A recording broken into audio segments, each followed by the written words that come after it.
Welcome back to day number 2 of One-on-One here at Radio Row. I am Danny Scott with Andrew Galata and Ryan Gregoire.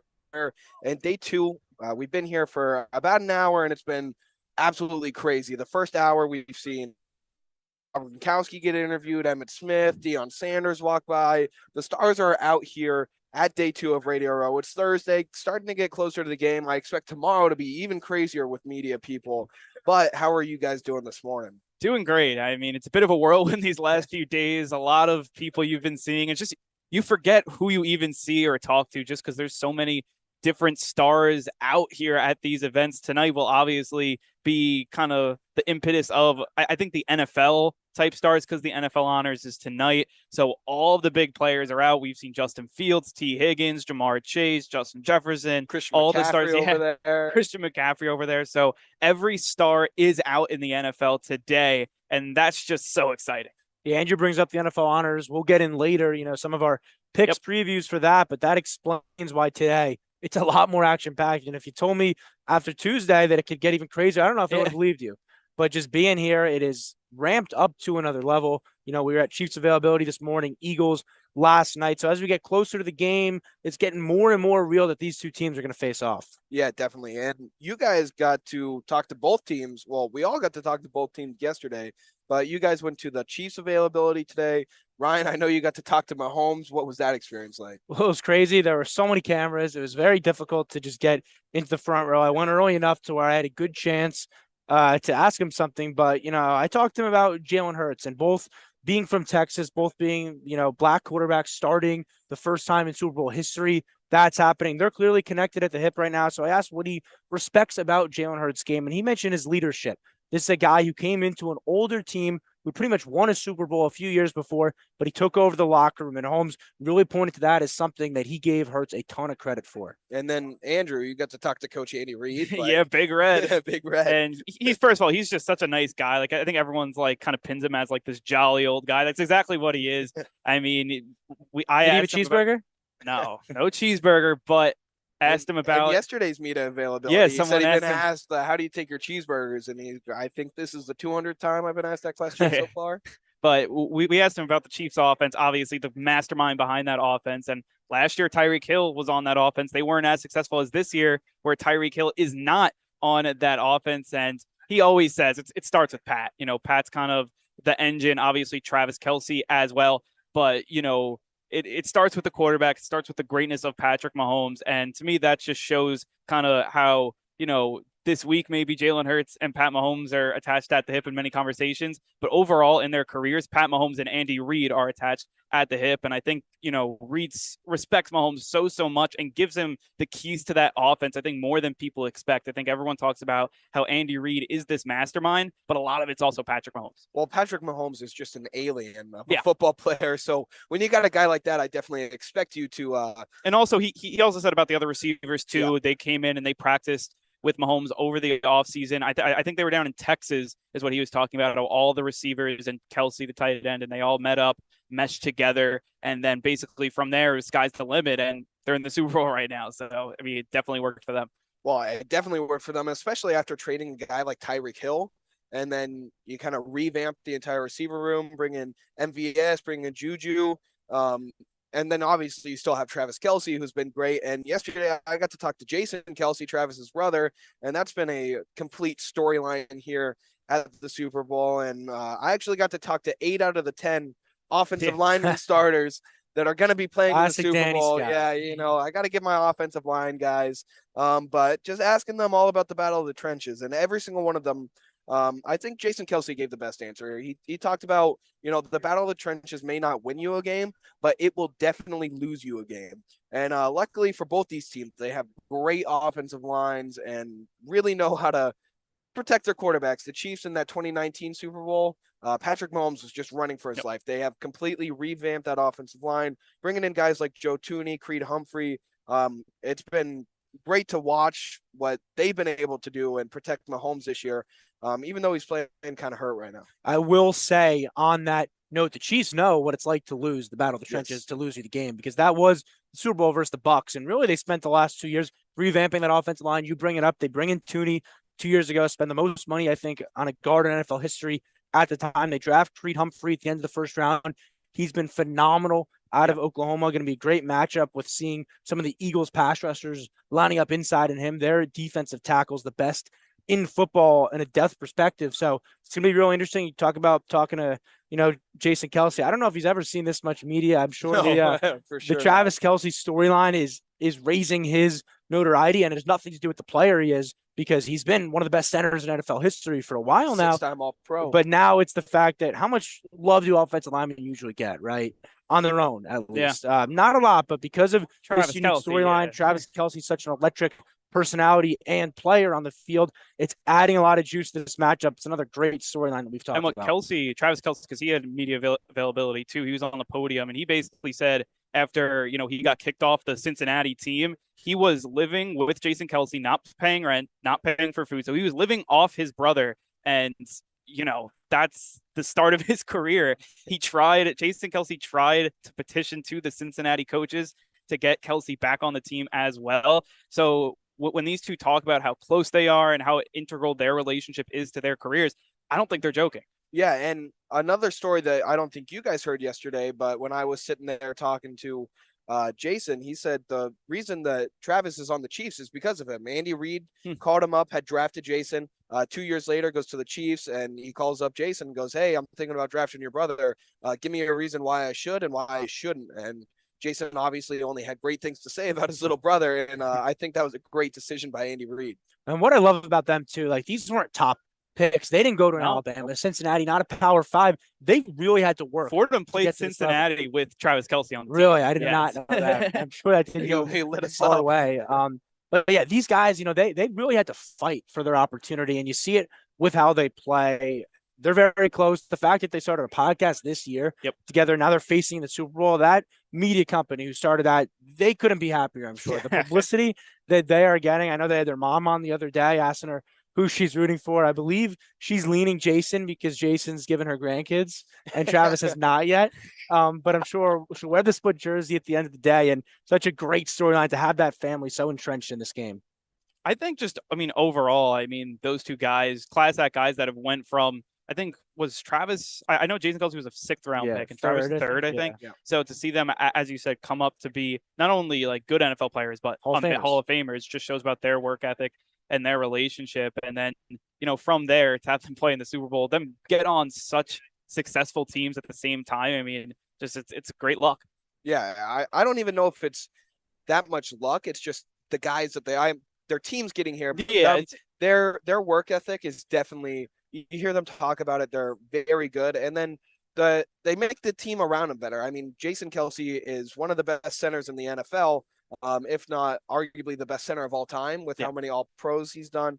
But that storyline is awesome to watch. But he could have got stuck with like Joe Thomas situation on the Browns and never see the light of day. Yeah, no, it definitely helps when you go to some good teams. But other storylines in the NFL, obviously this is the Andy Reid Bowl as well. The all-time winningest coach in Philly history. And if he wins this one, he'll be the all-time winningest coach in Kansas City history. That is absolutely wild that he's been the best coach for 2 different franchises. Yeah, and Andy Reid's a guy who it took him so long to win that big one, and he needed really just one to validate his success in this league. And, he never got over the hump in Philly, but for a city like that that's so volatile, it's honestly hard to find bad words they would say about Andy Reid. He's generally pretty beloved there for somebody who didn't get them over the top. I know when he won that Super Bowl, a lot of Eagles fans were happy for him. They already got theirs in 2017, so it was nice to see Reid 2 years later, but now it's completely wiped away because they're both at 1-1, theoretically, if that's how you're going to look at things. This is the tiebreaker for both Kelce's and for Andy Reid versus the Eagles. I just think, Andy Reid, just a phenomenal career. He gets that Super Bowl with also a world-class quarterback. Because with the Eagles, obviously nothing against Donovan McNabb, but it's not Patrick Mahomes and what he was able to do. And then after that, it was like Kevin Cobb or whatever. He wasn't dealt the best hand. Exactly. Sure. So he gets dealt Patrick Mahomes. I don't know if you want to say that. He drafted him. He found him out at pick number 10. It's not like he went number 1 overall. Trades up for him above my Saints. Yeah, who knows? Maybe Patrick Mahomes would be on the Saints and they'd be in this game right now. But that's obviously for a different time. But overall, what Andy Reid's been able to do it's been like 20 years now. That's insane. And everyone's always going to talk about Bill Belichick, but Andy Reid may have more long-standing success if he stays with the Chiefs and Patrick Mahomes is on the Chiefs. I can see that. Definitely. I mean, when you got a guy like Patrick Mahomes, the only issue that starts to become is what do you do with him? He's going to cost so much money. You pay him. That's not. They already paid him. Yeah, you have to pay him, and then. I mean, honestly, at this point, who knows if a $500 million contract within the next 10 years is going to be that insane? Realistically, like I'd expect him to get like ownership stake if he needs more money. Like he's got ownership stake in the Royals, right? Yeah. And like that's how you keep him around long term. And it's not really an issue. Like there's blank checks and there's Patrick Mahomes blank check. Like the sky's the limit. I don't think they can give him ownership. That's not in the rules. You can find ways. So, I mean, Tom Brady was almost a part owner of the Dolphins, and who knows what would happen there. That that rumors with Sean Payton teaming up and all that. And I know that the Titans offered Manning like stake in the ownership group when he was a free agent before he went to Denver. But like, how does that work with the cap? I have no idea. Because I mean, what if you gave him like $30 million, but just loaded up the yeah, that would be but it's just like I just don't think. If you're going after a guy like that, like you give him the house, you give him everything. But Mahomes is that type of a player and will be good for a long time. What is he? 27 years old. Yep. Already in an old 27. Yeah, as he's been reminded throughout the process. Already in his third Super Bowl and that's insane. Fifth year starting. Every year AFC Championship game. I mean, I know Tom Brady obviously had very similar success, but not that early. Yeah, no, not that early. I mean, but he had the Super Bowls, but that team had great defenses. Yeah. They weren't built around Tom Brady. These Chiefs teams have been built around Patrick Mahomes since day one. I mean, it's insane what he's been able to do, and I think this year especially because they have to transition to a team like before they had all the studs. They had Kelsey, they had Tyreek Hill. You kind of go down the list. Now Kelsey seems like he'll stay, but who knows how long he'll be, the best tight end in the league. Yeah. But now they're just mixing and matching different receivers. You see Juju Smith-Schuster come in this year and have a pretty solid year. We'll see if he plays in the Super Bowl. Sky Moore starting to step up into a role as he heads into his second year next year. And they're kind of, McCole Harmon. You go down the list, and now they have to mix and match. And for me, Mahomes has to get that next level of those, other quarterbacks like a Tom Brady who makes a Julian Edelman a lot better, a Drew Brees that makes Marcus Colston a lot better. And I think he's been able to do that this year, obviously, as we see in the Super Bowl. Yeah, I think that's definitely the touch of a good quarterback is you can have okay receivers and make them good receivers if your quarterback's great. If you have great receivers, sometimes a bad quarterback really that really shows. We saw it with the Jets this year, and we'll have Jets senior reporter Eric Allen on in about 5 minutes or so, and we'll talk about that. Yep. But Zach Wilson, Zach Wilson, and Garrett Wilson. Excuse me. You wish you had Josh Allen. Yeah, I'm already thinking of maybe Aaron Rodgers next year. That'll be fun. But you have a bad quarterback and it just destroys bad receivers. I mean, Elijah Moore in training camp looked like he was going to be an all-star, and then it was just not great. But Patrick Mahomes, he elevates receivers. And I think that's what you mentioned with Tom Brady, what Tom Brady did, what Drew Brees did, what Peyton Manning. Manning, Emmanuel Sanders, great receiver, but he's not like a 1,400 yards type guy. Yeah, who was Aaron Rodgers had besides Devontae Adams, really? Like Jordy Nelson, if that's your second best receiver ever. But yeah, what Mahomes is doing right now is unprecedented. He's one of the few quarterbacks in NFL history that you can just look at and be like, that guy is better than everyone else in the field. He's the system. And at that point, it's very clear. I know early in the league, there was legitimate he has this abundance of riches. And as they've shrunk over the years with Tyreek Hill leaving, it hasn't even mattered. I don't think the stats will ever match that first MVP year, but it's clear he's getting better at He had football. an amazing year this year. Yeah, I mean, he's going to win the MVP, and rightfully so. But I don't remember how many touchdowns he had that year, but it was definitely more than this year. The yards, I feel like he's destined to break that all-time record with the extra game. Yeah, I think he will. Just one of these years, and I think we'll see the next stage in the Patrick Mahomes Chiefs era is they'll get to the point like the Patriots did where you're older at the end of your career, you're going to play for a cheaper deal, come here, put up some numbers, and win. I think that's the culture that they're building, and that's something I'd expect to see guys taking less to come play with them because at the end of the day, if you want to win, you want to play with Patrick Mahomes. Even look at Juju Juju, because Juju, I was Right. talking to Juju today, and he said, one of the main reasons he came to the Chiefs is because of Patrick Mahomes, because you could be on this stage and have a highly productive year, A, and then B, try to win a Super Bowl. That's going to attract free agent receivers, free agent running backs, free agent anybody, even defense players as well. It's exactly what the Eagles did, bringing in Robert Quinn and Ndamukong Suh halfway through the season. Be like, hey, we got the guys here. We need a little bit of depth. You guys have been here before. Come bring your leadership to us as well. That's another underrated thing that the Eagles have done so well this year is they got so much leadership all throughout that team. You got Brandon Graham on the defense, then you bring in Ndamukong Suh, Darius Slay. It's just loaded with so much James talent Bradbury. and so much leadership. Like, I think that Eagles team did it perfectly. I think the Bucks did a really good job back in 2020 of bringing in kind of those cheaper guys. Ndamukong Suh is on that team, and if you can, and same with the Rams too. But if you can piece together those right guys, you can, be really dangerous, because leadership in these types of situations. I know we talked about it yesterday, how unique of a situation this whole week is for players, because they have to speak to the media every day. Every player is available for a good hour to talk to the media. That's obviously not something a lot of these guys are used to if you're not a Patrick Mahomes or Travis Kelce or Jalen Hurts.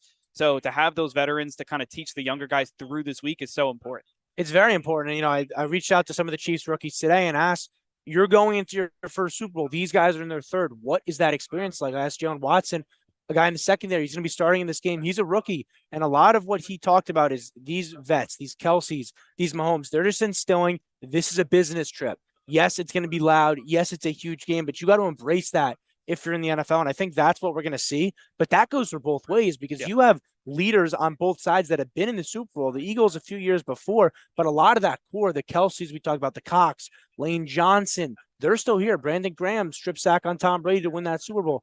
11 sacks this year. So that core, that nucleus on both teams from two Super Bowl teams, they're here. And that's a bit unprecedented in today's game with how much parity's in the NFL. Definitely. But I think we are going to take a quick break.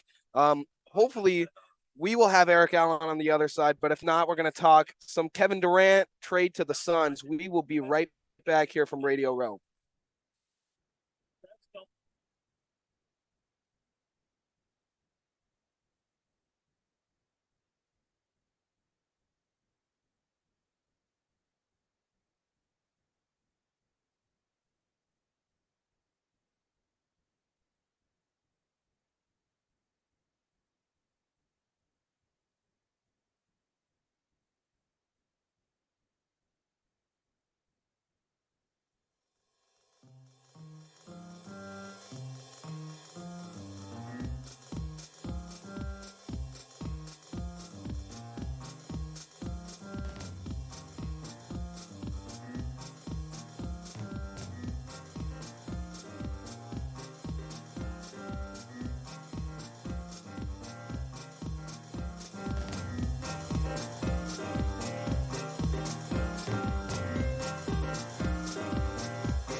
Welcome back to One on One live from Radio Row.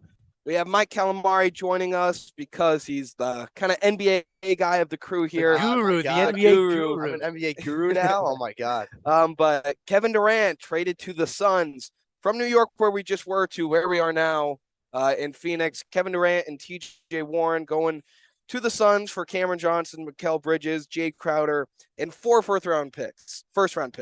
And there's no fourth round in the NBA. 4 first round picks. But Mike, what are your kind of thoughts on this one? I think it's interesting when you look back on how much potential that Brooklyn Nets trio of James Harden, Kyrie Irving, and Kevin Durant had, and then to see where they are now in 3 completely different places, one in Philadelphia, one in Dallas, and now Kevin Durant coming to Phoenix.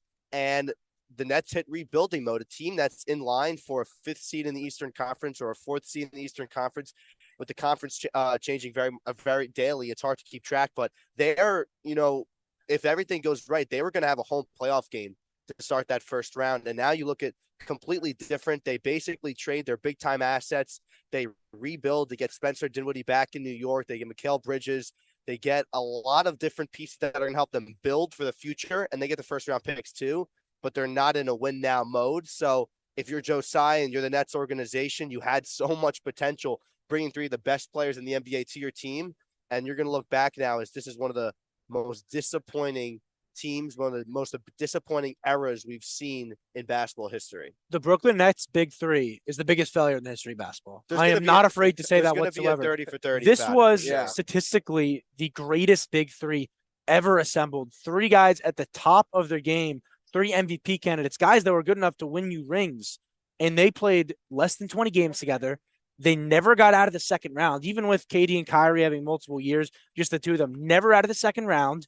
And at the end of the day, the Nets leave the situation owning none of their own first round picks and a ton of role players because all their picks are in Houston with the Rockets, James Harden, that trade. This was an absolute failure every way you look at it. You go back to the summer of 2019, the big 3 of DeAndre Jordan, Kevin Durant, and Kyrie. This looked like not a championship, but championships were being assembled. I know we've heard that saying before, and the super team era, overall, the Heat, it worked in the end. They won 2 out of 4. The Warriors, they could have won for years on end if KD didn't decide to move east, move his business here. But the Nets, they won it last year without KD. Right, and they proved they were able to do that. It took some time, but the Nets with KD, once he got healthy, Kyrie Irving was never in the right place mentally. And, a lot of that we could go on for hours and hours about. But at the end of the day, even when he was on the basketball court, it wasn't good enough for the Nets. This was an absolute failure every step of the way.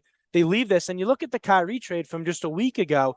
I don't know if they knew this was coming because the trade they made looked like a retool to try to get Kevin Durant some more juice, some more, players here, because Dorian Finney-Smith, great role player on a good team, doesn't have as much value as a 3-and-D asset. Spencer Dinwiddie is getting up there in age. He looked like a perfect complement off the ball to Kevin Durant. Now it's just a ton of role players, and the package they got, frankly, I like it a lot, but it doesn't matter. At the end of the day, you had all the pieces, all the chips in the table. You did not even get to a conference finals. The Hawks got to a conference finals in this era of the super team over the Brooklyn Nets, and I think that perfectly sums up the absolute failure this was. And I think you kind of look at those early Nets years before they made the move to land Kyrie Irving and Kevin Durant. They had something going. They get to the playoffs. They win a playoff game against Philadelphia. D'Angelo Russell, Karis LeVert. They had a lot of talent on that team, and I think a lot of Nets fans were confident that there was a future for the team. They end up moving it out of that direction.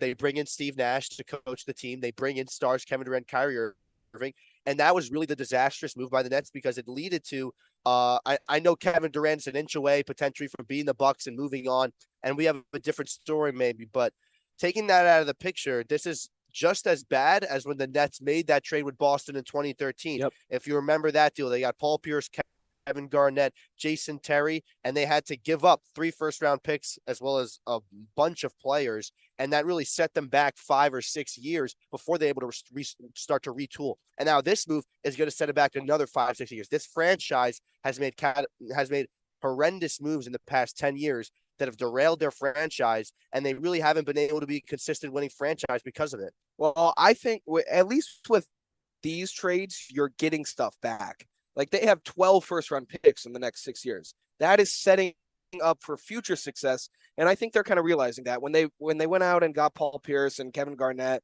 like they sold the entire house. They left themselves with no draft picks whatsoever. And that has sparked another great Celtics kind of run that we're seeing. Their championship window is definitely still open. And I would be shocked if Jaylen Brown and Jason Tatum don't walk away with a championship or two in their careers. But the Nets are setting themselves up with the future right now. Granted, their picks are all in Houston. I still think this team, you trade Jay Crowder, but you got a ton of good role players right now. It's a team that could potentially sneak into a play-in game, something like that. They're already a decent team. Kyrie hasn't been he's been the biggest distraction in the world. So you get him off that roster, I think that kind of helps you out in all honesty. And you get a bunch of picks. I will say this about Kyrie Irving. He averages the most points per game in the fourth quarter out of any player this season. He's going to make an impact in Dallas. But if you're Brooklyn, you're happy he's gone, given everything he gave to you. But they are certainly a worse basketball team without him on the run. Yeah, what I want to say here, as you talk about they could sneak into a play-in, who cares? They built a team that was built to win championships. You got Kevin Durant in the prime of his career. He's going to go down as the top 10 player in NBA history. Kyrie Irving at the biggest shot in the finals and one of the biggest moments. James Harden won back-to-back MVPs. You had the pieces. You were all in, and you leave it with, okay, we could sneak into a play-in, and we have other teams' picks. Play-in, for me, might as well be missing the playoffs. And those, if you're not top six, those teams' picks they have, those are loaded rosters because they have your star players. Can I say something? You know who's the biggest winner out of all this? It's not Phoenix. It's not Dallas. It's not Philly. It's not Brooklyn. It's the Houston Rockets. They have all these Nets picks. Yeah. Here are the picks. 2023 Nets first-round pick. That's a swap. 2024 Nets first-rounder. 2025 Nets first-rounder. 2026 Nets first-rounder. And a pick swap 2027 Nets first-rounder. They are set up. These are potential lottery picks. I know this year it's a little weird because the Nets were playing very well up until this point. But, I mean, Houston is going to have a top 15 pick for years to years to come. They're looking at this saying, we're the biggest winners out of any team that was part of these deals. Yeah, the days are darker for the Nets than they were when they made that Paul Pierce trade. And you look at this roster, they're not bottomed out. Mikal Bridges is a fantastic player, 17 points a game, 39 from three, have him for the next 3 seasons. Cam Johnson's a really nice player as well, one of the best three-point shooters in basketball. But at the end of the day, it's a lot of depth and it's nothing at the top. You have Ben Simmons' contract. Ben Simmons being the guy that outlasted everyone in Brooklyn when you look going into the year. That is a shocker and a half. This Nets team with the East, this year is probably a wash. They'll probably just backdoor the playoffs. But the NBA, you're either at the top or you're at the bottom. Being in the middle is the worst spot to be. And that's where the Nets are stuck in because they don't have their own picks to even bottom out. And their team is too talented to really make a big splash. There's nothing to tank for. There's literally nothing you to can't. tank for. So you have to keep being mid-level competitive basketball and hope a star wants to come. I don't see any star ever wanting to play in Brooklyn again after how this went. You saw Kyrie and you can't, you take him at his word, whatever. He had a quote about Kevin Durant today. He's like, I'm just glad he got out of that situation. It does say something about, and Kyrie is one thing. It has to say something about your front office that all 3 guys at the end of the day wanted out, right? Like James Harden wanted out right away. Kevin Durant wanted out in the end. Kevin Durant's a guy, he's never requested a trade in his career before now. This isn't something he's expected to do. This isn't the norm for him. He's a hooper. He loves playing basketball. He was in New York where he moved his company to. You think he just wanted out willy-nilly? No, there has to be something behind the scenes. There has to be dysfunction with the Nets. You can't put all the blame on Kyrie Irving and his personality. They blew it up, and at the end of the day, a lot of that has to fall in the front office. So one thing that I want to put to you guys is the Nets got 4 first-round picks from the Suns. Chris Paul is 95 years old, and Kevin Durant is already 34. But Devin Booker's still in his prime, and Kevin Durant can be successful as a 7-footer, shoots threes until he's 38, 39. Yeah. I mean, he could dominate till then. DeAndre Ayton, they just re-signed. He's going to be a focal point at the 5 position. You're telling me Booker and Ayton can't do – I mean, they can't be a 4-5 seed in the West consistently? I don't know. I just think Booker, I feel like at some point is going to want out. He's going to want to go to a Why? bigger Look what they're doing. They're retooling him with Kevin Durant. I mean, I don't know. Booker and Ayton could be I'm not going to call them Kobe and Shaq, but they're very similar. I just can't see them bottoming out. Maybe they could fall to that mediocre point. I don't know. Where they were pre-Chris Paul, where they were the 9 seed in that bubble season. They could get back to that. But at the end of the day, how is that going to move the needle for the Nets getting the 17th pick in the draft every year? It's not. The Suns have also, they just got a new owner, a gazillionaire. He's going to go out and spend every year. He's going to put all his chips on the table. Familiar with Monty Williams. I mean, there's a lot of their owner's been on the job for a week and he just traded for Kevin Durant. This guy's going to go all in. He does not care whatsoever. So I just can't see the Suns. Maybe they don't get over the top. I think it was a great move looking from their perspective because the last 2 years, it felt like they reached their apex. Historic regular season. They fall to the Mavericks in an embarrassing Game 7. Year before, they get all the way to the finals. So they took a step back. You mentioned Chris Paul getting a year older. Yes, he had a lot of nice depth and three-point shooters, but it seemed like they reached their ceiling. With Kevin Durant, the ceiling is hosting the Larry O'Brien because that's what he's done throughout his career. I think looking at it now, I think the Suns have to be favorites. It's funny you guys mentioned that. I'm literally looking at what the current odds are. After the KD trade, the Suns moved from plus 1,800 to plus 460. Yeah. I mean, look at that. That's a third. And this is what I'm saying. What are those picks? You mentioned they have the picks. I mean, but it's first round picks. You could still, if you're the Nets, you got 12 first round picks. You just traded for them away or you got for them. You start trading those first round picks. You got 12 to play with. And also, I know you guys are New York guys. It's New York. Everyone wants to play in New York. No one want to play for the Brooklyn Nets. I mean, Kyrie, if you're James Harden, and KD if you're a star, and look how that turned out. Exactly. I don't know. You're like, let me go to that situation. And the Knicks have not shown the ability ever to bring in the Nets. Basically, but the Nets have shown the capability to bring in stars, and it went the most disastrous. Yes, it has gone bad, but they've done it. They've done it multiple times. I think you got to look at how history is working, regardless of it not working. They've been able to do it. Okay, but that was before it blew up in their face. The thing that I will say is with the picks and the type of players they have, theoretically, it gives them the flexibility to go out and get the next big star who requests a trade. But I can't find any scenario why that player would identify the Brooklyn Nets as somewhere to go. They need to build this up like the Grizzlies did. They need to build this up like the Golden State Warriors did. They need to build this up without having to go and get a big star. That's the lesson. But Mike, they did that, and then they blew it up. That's what I'm saying, and I think that's where they have to learn from that mistake. There's no free agents going to Brooklyn. I would put a lot on that in the next 5 to 10 years. You are not going to see a max player come to the Brooklyn Nets. I really don't think so. It would have to be a perfect situation. They would have to completely retool and blow up everything. But it's not going to happen. They're not going to blow up the fish, it seems. It seems like Joe Tsai's still going to own the team. Unless real big changes happen, this Nets team is just going to have to start from the bottom and really work their way through the draft. They're not going to get a big star. The number one destination in New York has become Madison Square Garden. That's what it is now. Yeah, I just disagree. We've seen how many times the Knicks have tried to bring in superstars. You try to bring in LeBron. You try to bring in whoever. Try to bring in KD. It has not worked at all, but it's worked out for the Nets. They brought in these guys, and it keeps happening. Who have the Nets brought in before Kevin Durant and Kyrie Irving? Kevin Garnett and Paul Pierce via trade. It didn't work out. Awful. It didn't work out, but they still brought in superstars. We're not talking about trades. We're talking about let me say something about the Knicks Nets comparison. You go back to the summer of 19. The Knicks completely built everything up to go and on the two stars, the Kevin Durant, the Kyrie, and then the Zion. And they went, everyone knows historically they went 0 for 3. You look at it now, the Knicks, and I am not a homer for the Knicks at all. I will rip them every chance I get. They're in a much better place. Jalen Brunson's about to be named to the All-Star team because KD and Kyrie just opened up 2 spots in the East. Julius Randle named to his second All-Star in the Knicks. You look at it, he has scored more points, rebounds, assists in the time frame he's been a Knick than Kevin Durant was a net. Neither team had any success in the playoffs at this point. The Knicks have a ton of draft picks as well. They have the actual big market, and the whole time KD and Kyrie were in Brooklyn, they had to, get asked every day what it's like to be the little brother.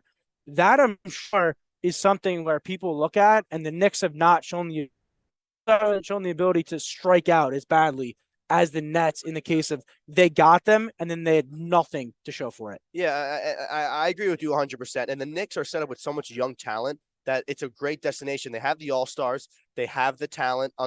They have young talent. I could see a free agent. I mean, Donovan Mitchell wanted to go to New York, it seemed like. traded to Cleveland. That was his preferred landing spot. It seemed like that was almost a guaranteed deal. You don't think that if things don't work out in Cleveland, when Donovan Mitchell becomes a free agent, he might think about New Didn't he York? just sign a contract though? Extension with I Cleveland. thought it was didn't like was I'd that have to, part I'd of have his to look thing? at it. I'd have to look at it. Yeah. But I'm just saying that the Knicks could land a big time star with what they have The now. Knicks are playing the better than long Nets can. game and waiting to get the big time guy than the B guy. They're waiting for the A, getting their depth, getting their picks, Who's a rather bigger than A than trading Kevin, for the B than plus Kevin, guys. than Well, Kevin Donovan Durant? Mitchell is the example I'm talking about. There was an offer on the table. Donovan Mitchell was all set to go to the Knicks, and for better or for worse, they didn't want to give up all the resources it would take. So to clarify on Mitchell, he signed a 5-year deal with Utah, and then he got dealt. So he's with the Cavs for 2 more seasons at the minimum, and then he's a player option in 25-26, and then he's an unrestricted free agent in 2026. So I'm saying if things don't work out in Cleveland, he could look to the Garden. So the Knicks seem like the better option, but in almost every facet. And I'm just playing devil's advocate with you two Knicks fans because I'm a Sacramento Kings Knicks fan, eh? Oh, oh, I guess you're a cat. Well, I mean, you're Danny, a beat reporter. The Kings are third in the West, and I think, which is above the Suns. So. which I think shows how wide open the West is. The A West team is that very nobody wide. thought would do anything. Yeah. The Suns see this. Okay, the Kings are in third. We can make a run in this conference with Kevin Durant. And you mentioned the West. I know we're not talking about it right now. We are talking about Nets, but D'Angelo Russell, he goes back to the Lakers. Russell Westbrook, he's out. So the Lakers are making some moves. They're making some changes. You've got LeBron James playing the best basketball he's played in the past few seasons. You've had Anthony Davis playing the best basketball he's ever played as a Los Angeles Laker. Yeah. That's a team that could make a hunt in the West. The West has become a very interesting conference with Kyrie, with Luka Doncic, with Kevin Durant in Phoenix, and now the Lakers making some moves. And then that's not even talking about Golden State and New Orleans. There's a lot there that could really do well. Well, I think we're going to take a quick break, but I would like to ask the guy what his thoughts are on this trade that just sat down across from us. Stephen A. Smith has entered the building. But we're going to take a quick break. When we come back, Ryan Gregoire and Sam Davis sat down with MLB pitcher Joe Kelly.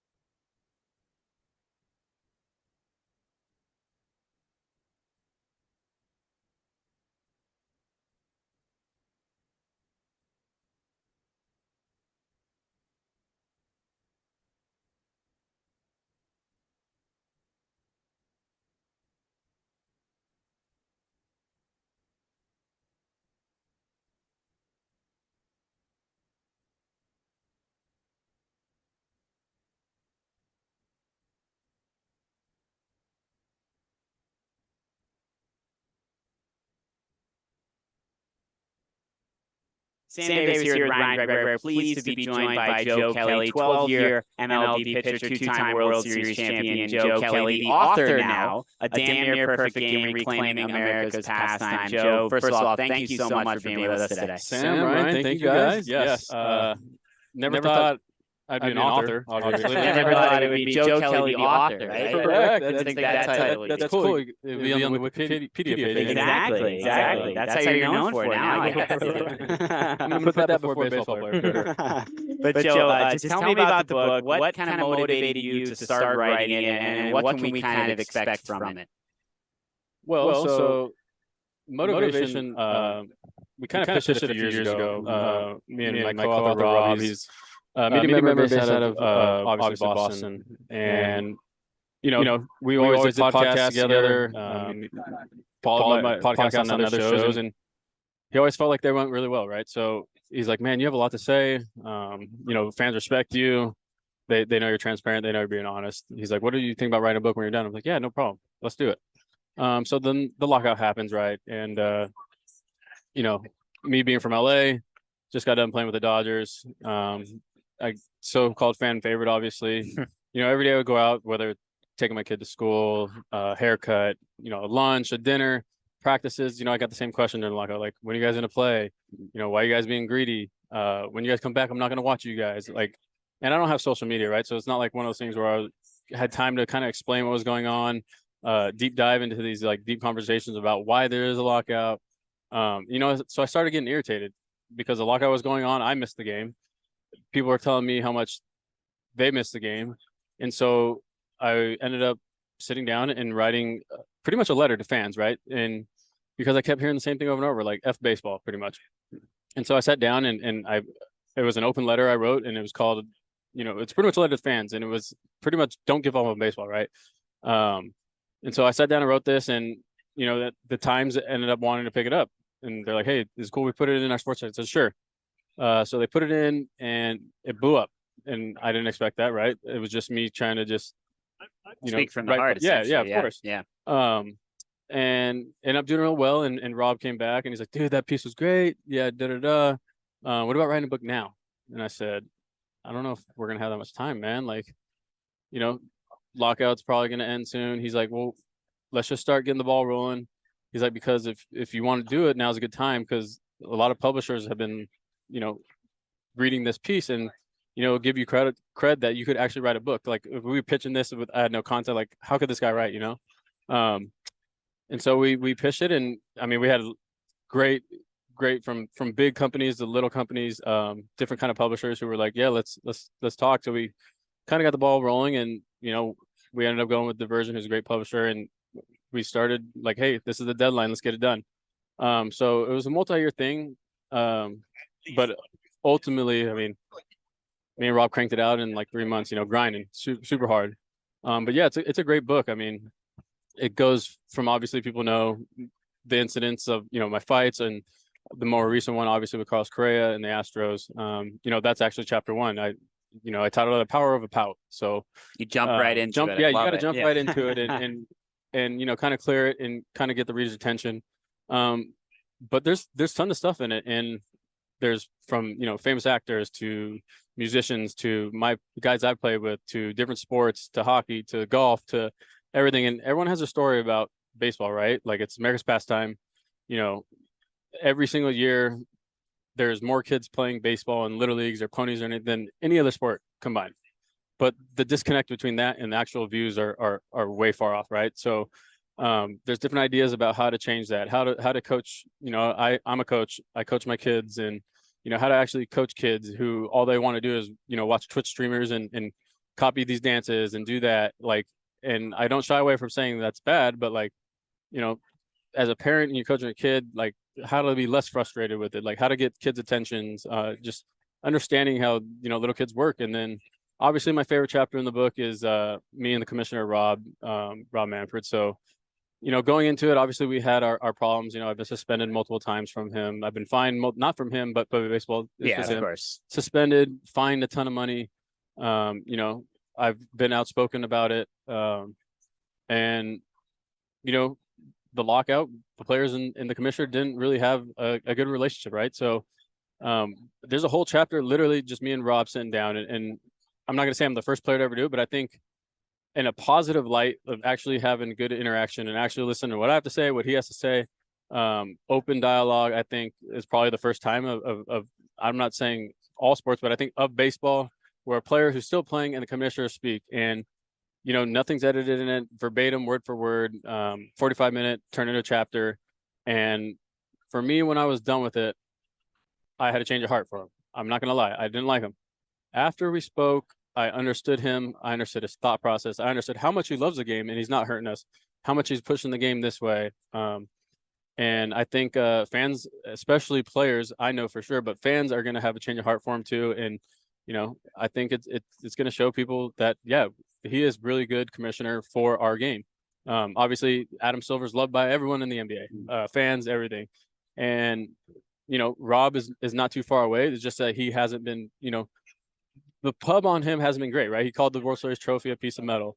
But what people don't understand, I thought, like, if you read that, it sounds terrible, right? Like, F that guy as a player.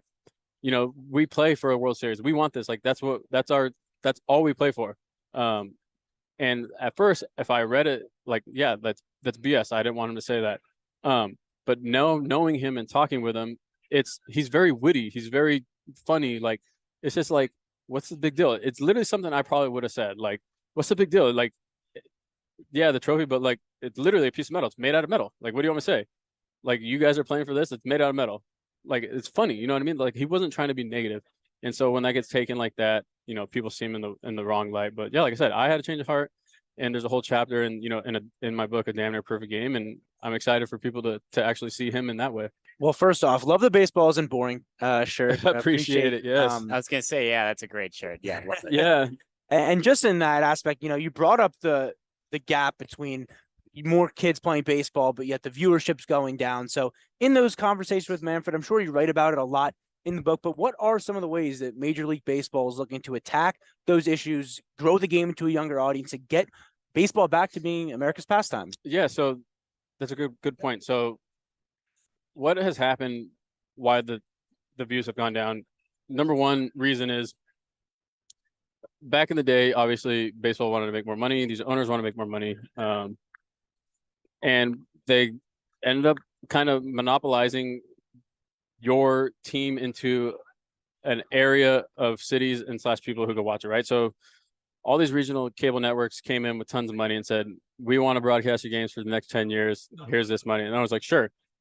But the repercussion was that, like, they didn't know blackouts obviously were going to be coming. Like, right. We didn't know. We thought you were just like going to sport it and like everyone could still see it.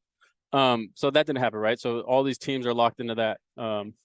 Ultimately, that took away tons of views. Like, if you're in LA, you can't watch the Dodgers play unless you have Spectrum. Yep. If you're in Boston, you can't watch the Red Sox game unless you buy Nesson.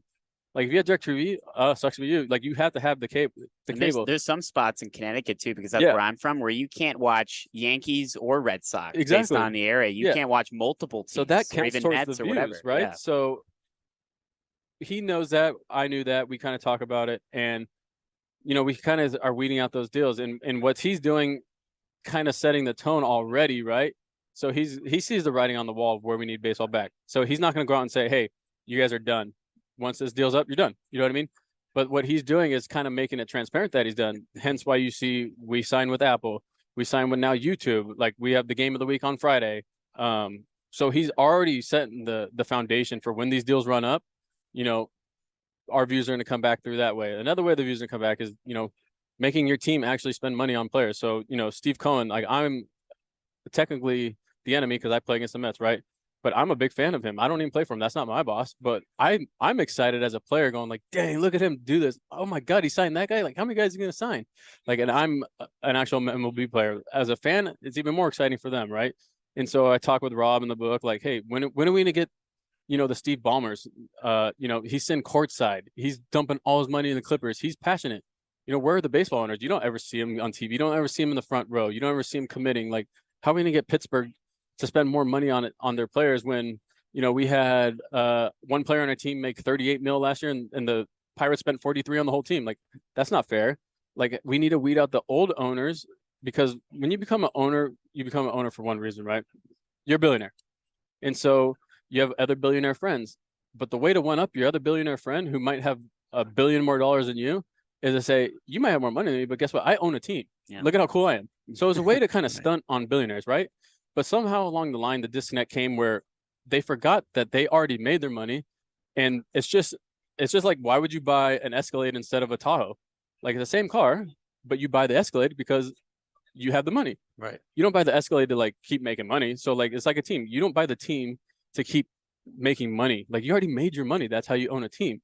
And so now the owners that are like, oh no, I can make money by owning the team, like they switch their mindset. So we got to kind of weed out those owners, get the young guys in. Like, you see Live Golf, like, bring in the young Saudi prince who has like $50 billion to buy a team and let him spend. You know what I mean? Like, they're okay with spending money. So there's just different ways you could go about it like that. And like I said, the kids are the ones that are playing the game, but they're not watching it. So how do we do that?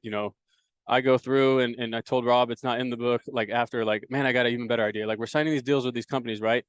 But what do kids mostly watch? They're watching Twitch, right? So why can't we do a deal with Twitch where it's like, we call it Twitch Tuesdays, and you have 10 Major League Baseball games all broadcasted on Twitch on Tuesdays?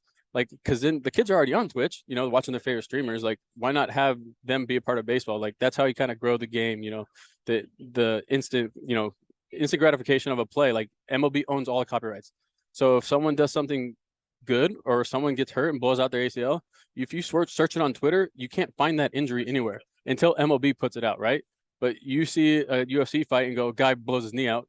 type it in, video, bam. But baseball, no, they own it. And so they kind of need to start keeping up with the times, getting rid of all these like, hard lines of like what can be posted, what not be posted. And I think when I'm done playing, it's going to grow for sure. But you could already kind of see the foundation getting set. Here with Joe Kelly, two-time World Series champion, author of A Damn Near Perfect Game, Reclaiming America's Pastime. I'll be sure to check that one out. But I want to talk about, of course, being a Red Sox fan myself, 2018, your time overall in Boston. What was that year like? What was the World Series like? You have a quote, I think, from Big Papi right on the cover there. So what's your relationship like with him? But overall, just your time in Boston, just reflecting on that. Me and David have had a great relationship, obviously. Back it's to the hard times to find when a guy that had a bad relationship with him. It seems like that's the kind of guy that he is. Well, I just still think back when I did a spoof and I kind of trolled him with dressing up as a old undercover reporter, right? His name was Jim Buchanan. And, until like I actually showed him that it was me. Like we went down to the video room. I was like, hey, you know that guy? He's like, oh, you met that guy, that old reporter? Man, he was asking me weird questions. He's saying my name wrong. I'm like, no, do you know that guy? And then it was like a video of me taking off the makeup. He goes, oh, you got smacking me. So we have a great relationship. But funny. 2018 was historic, right? Best Red Sox team to ever play. Most wins, best record. And ultimately, I think the way we came together was we became brothers, right? I knew we were talented. The repercussions from having a bench clearing ball, kind of set the tone, right? Brought guys together more. I mean, after the fight, you could look at the record. I think we rattled off literally 17 straight wins. There was a player only meeting after that fight where we didn't think everyone pulled their own weight, right? We had a rookie who was the first one in the fight, and then our first baseman first in the fight. So it's Rafael Devers, Mitch Moreland. I knew Rafael Devers for about 30 days, and he had my back more than a guy I played with the past 3 seasons. And so behind closed doors meeting went down. I talk about in the book, and calling guys out like, hey, if you guys are going to be brothers, play for each other, die for this guy X amount. And we bonded, man. We bonded. Rookies, the 10-year vets were hanging out. We going to dinners. Wives are hanging out. Like, it just became one big family. And then it shows. The teams that win the most games love each other the most, right? No animosity. And so it was one of my favorite seasons of all time for sure. I made memories that are going to last a lifetime. I'll go back to Fenway when I'm done playing, for the 10-year reunion, the 20-year reunion. And, it's a special place to play. And, I had my first kid when I was a player in Boston. We lived in Quincy, which is people are always surprised that I say that, but that's like, tough nose and blue collar. And, you could leave your bike outside and your neighbor will watch it for you. A little old school, but, my time in Boston is something I'll cherish for, the rest of my life. I tell people all the time, toughest place to play, hardest place to play, greatest place to play. You know what I mean? And it's really a fishbowl. People think it's a huge city. Like I was from LA. I thought it was a big city. It's not. There's literally only 1 million people in the downtown area, and there's 20 million people in like 5 cities in LA. So it's definitely a special place to play, man. And once you wear that uniform, you're in the brotherhood for life, and it's awesome to be a part of. Now, you mentioned that brawl in 2018 with Tyler Austin. Also, you got into it with the Astros after their cheating scandal. What do you think it is about you that has allowed you to be in those moments but embrace them, to be the guy that, push back and to be, kind of the face of that pushback? The funny thing is it hasn't changed. I've been that way my whole life, right? So the time has always matched up with, me being involved, right? It's always been organic. But I've been like that since I was 6 years old, right? I'm from a family of 5. My first fight ever was sticking up for a teammate in Las Vegas at a tournament. It's one of those things. It's not like I'm a bully. I'm not an enforcer. It's always after a repercussion of something that needs to be right. The ship needs to be like always after someone else does something dumb, right? Obviously. So I'm not going out, picking fights. Like I'm not going to go out on the street, pick a fight. You know what I mean? Like, but if someone was treated wrong, like, hey, what's up, man? Like, so it's kind of just became organic where, this situation happens and, I'm kind of sticking up for the people, not just my team. You know what I mean? It's one of those things that people are like, well, he wasn't even on the Dodger team. And then like, no, you're right. But I was on the Red Sox team at the time and they beat us too. You know what I mean? Yeah. And it ultimately isn't about that. Like doing that kind of scandal obviously ruins people's careers, right? You only have this much time in the game to make money or provide for your family as quick as you can, right? And so, you don't make money your first 3 years and then say you're arbitration and you start making money, you get to actually fight for how much you think you're worth. And so that year, I'm sure there's guys who are like on the fringe of making a lot of money and say they play the Astros, and obviously they know it's coming, and then they blast them around the yard, and it skews their numbers going into the next offseason. That could cost millions and millions of dollars. And so that's the part that I didn't like. And then obviously the part where, after it happens, it wasn't like, all right, yeah, sorry, we did. It was more of like the way it went about, still thinking they're entitled, like, well, now you should forgive us type thing.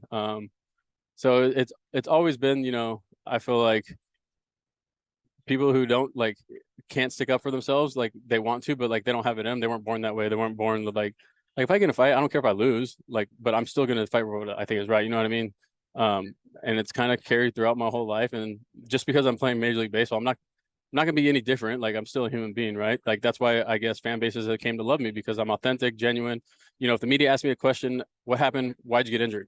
I'm not gonna say, I felt something in the game. I was just being precautionary. No, I'm gonna go, I blew out my hamstring. I'm gonna be done for 3 months. Like I'm gonna tell you right away. I'm not gonna give you the vanilla answer. And I think if there was more guys like that, obviously you get more views and people would love baseball. But from the time I was, first called up in the big leagues, like I did a national anthem standoff my rookie year, like a rookie, when there was hazing, like that's unheard of. You know what I mean? So like, wasn't that in the playoffs? Yeah, in the biggest situation in in the NLCS. I was 24 years old. Like you don't see that. You know what I mean? So like I've never changed, and I think that's why people have liked it. And it's not like I'm famous for I've never been an all-star. You know what I mean? Never been a star closer. I've never been like your center fielder.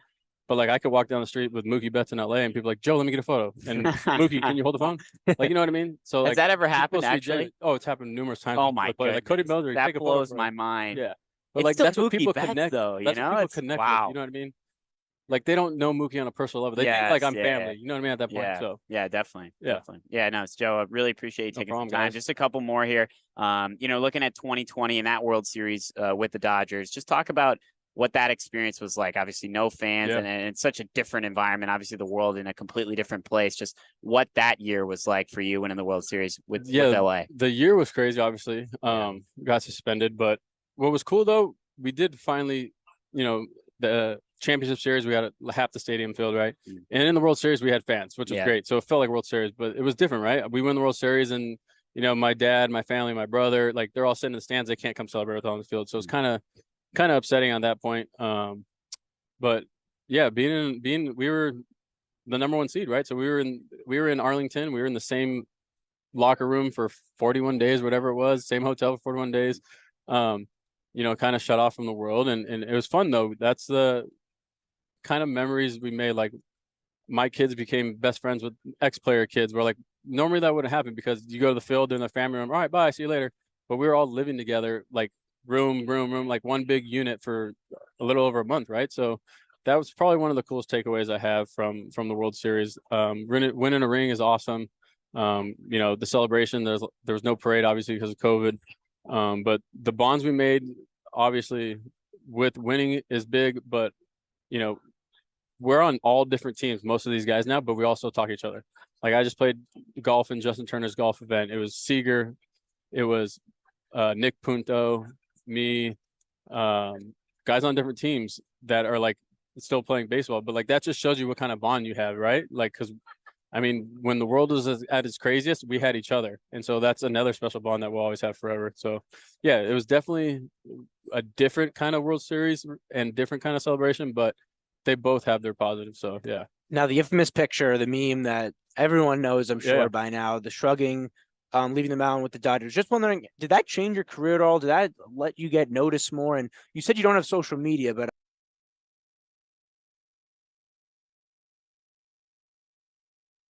don't be knuckleheads.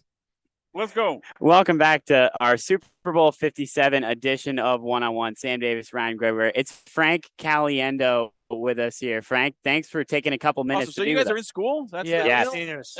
Awesome. Seniors. My son's a freshman at ASU. So awesome. Love it. Yeah, we're seniors at Fordham back in New York. So. Nice. Yeah. Nice. Yeah. So Frank, first of all, I'm not gonna let you. I'm just gonna interview you guys slowly. Sure. Okay. About everything. They're gonna go Shaq, make it happen. Kevin Durant to the Suns.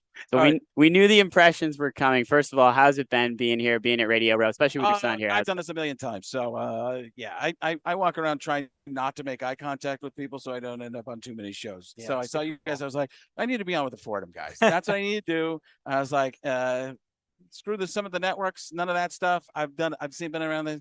I need to be. So you've done guys. that before. Have you done a Fordham show before? I would say. I honestly may have. Okay. Maybe you've done it once. That it's happened before. Got That's pretty cool that you guys come out here. So that's awesome. Yeah, that's really great. So you have a broadcasting school, or what's the? Is that what the deal So is? we have a radio station and stuff that we're all part of and do everything for. So do you guys fight with like Syracuse University? It's a huge rivalry. Yeah. Oh yeah, They're right over there. We had the so. 49ers. Oh, did you? Announcer on the other day. They just have Mike Tirico on all day. Yeah, it's Vince Scully back and forth Yeah, with Mike is that what it is? Tirico and Nice. blow for blow. Yeah. Awesome. Yeah. Good rivalry. Tom Brokaw shows up in shoes. All right, go ahead. Come on. So one of the things that I just really, admire about you is your ability to mesh both the comedy and sports lanes. You kind of just talk about how you're able See, to I do grew that up so playing. well. I don't even let you finish the questions. That's part of it. I grew up playing sports. I had no interest in doing comedy. I always tell kids if they wanted to get into comedy, do some school theater classes and stuff like that, because that gets you more in tune with just general comedy in general. So I just grew up playing sports. I was a catcher, and I was behind the plate, and I was making fun of the batters with the umpire and stuff like that. So that's kind of why comedy in sports is natural to me. You didn't know I was going to be able to pull it back together. Like, why is he going to all this other stuff? But yeah, it's like Tony Romo in the middle of the game. Oh, Jim, what's he going to do here?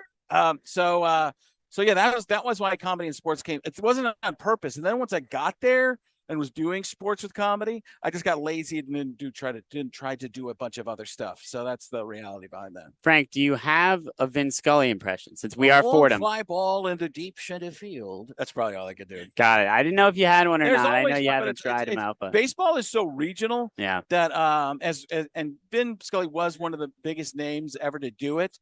Probably the last of the national guys, but even so in the last 10, 15 years, I mean, he broadcast for what, 250,000 years? a long time. Well, a long here in time. the days of the dinosaurs. 60-something years. So 60s, that's yeah, crazy. yeah. So yeah, and one of my favorites, Yes. if not the favorite. But in terms of that, so not a lot of baseball announcers, football announcers, because it's one game, one day a week, or 3 now. But everybody knows those announcers, especially the A teams on each network. So it's a little bit more.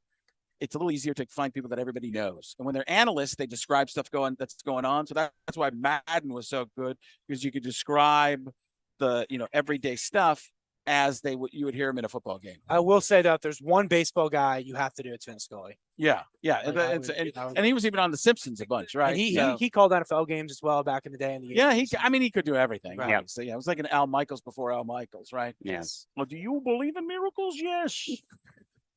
Frank, what's the favorite impression? What's the for you personally? I don't really care, because I know when they're new, like Robert Downey Jr. is always fun. So just burp halfway through the sentences. Those that are like a John C. Reilly, that's one kind, because he's in so many movies. And did you touch my drum set? That kind of a thing. Did you touch my drum set? Did you touch my drum set? So just the people know those quotes and stuff like that. So throwing those things in. But I don't really care. As long as people are laughing and having fun with it, that's where I'm at. And in terms of the actual Super Bowl, the reason I guess we're technically here, what impresses you the most about, the Mahomes-Reed combo? Maybe innovation. I don't know. I would pick the Chiefs. I pick somebody different every time, but this time I'm picking the Chiefs. I just think because they've been here in Patrick Mahomes, you just never know where he's going to throw it. And if he doesn't have a mustache drawn on him, I think he's got a chance. Have you been flip-flopping picks throughout the different sites? Yeah. It's like it's basically a toss-up why anyway. would somebody listen to me for picks? Well, so I want to hear just a couple impressions. The one I wanted to hear most is Chris Berman. Can we get your Super Bowl prediction in his voice? It's just Morse code. Say what you will, but nobody circles the wagons like the Philadelphia Eagles. Yeah. All the impressions just turn into motor car sounds. I don't know what a motor car is, but I think it's a dealership. But that's so the Eagles. That Chris Berman goes with the Eagles. I don't know what to say. Patrick Mahomes, Chiefs. I'm going with the Chiefs. Yeah. So I was gonna say, you got to have a Mahomes with that kind of voice. Yeah, man, it's that kind of thing right there, right in there. Yeah, man. Well, I mean, there it is. Love it. Frank Caliendo, thank you so much for taking a couple minutes to be with us. Appreciate it. I am out. Nice blue checkerboard shirts. Thanks. Nice Guys- blue sweat. guys- nice Did you blue plan that, though, windbreaker with a there. little bit No, of- we didn't. That's nice. Short We're sleeve just on that boxer. wavelength right Good. now. There you go. I didn't even notice that until you brought it That's up. what I so do. That's What I do. I notice really important things. Of course. Thanks, guys. Frank, thank Appreciate you. it. All right, have a good one. We'll be right back with more one-on-one.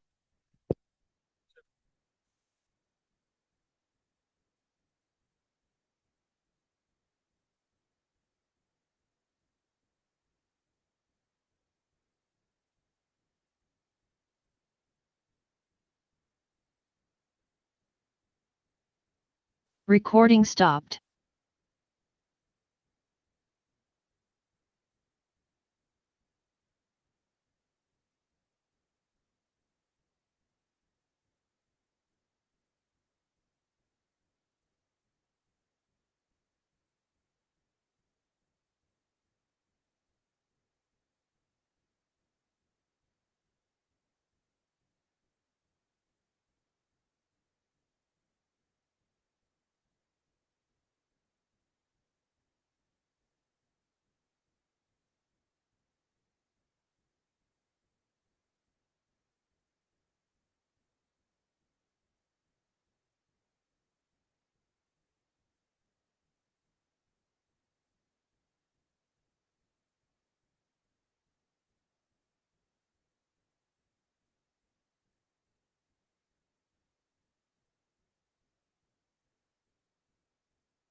Welcome back to the Super Bowl 57 edition of Radio Row. Now joined by Adam Brenneman-Fordham, former Penn State tight end, currently the tight ends coach at Arizona State, the youngest assistant coach among the Power 5 conferences. Adam, thanks for taking some time with us. Appreciate you guys having me. Appreciate it. I just want to get your Phoenix being at Radio Row. What's the experience been like so far? It's been crazy. I mean, what a fun time to be in Scottsdale. Yeah. You got Waste Management out here. You got Super Bowl, and I lived in Arizona for 2 years when I was coaching at Arizona State, and so I got to know this area really well, and it's a fun place when everyone comes to town. And this time of year is the perfect time to be here. The winter, when it's summer here, it's like 130 degrees. Yes, way too hot. But when it's winter, this is the place you want to be. So it's been good. The cool part about these kind of weeks is that you get to catch up with so many people, and you see so many former teammates, and everyone's in the same place at the same time. So I know going into college, you were the top tight end recruit, ended up going to Penn State.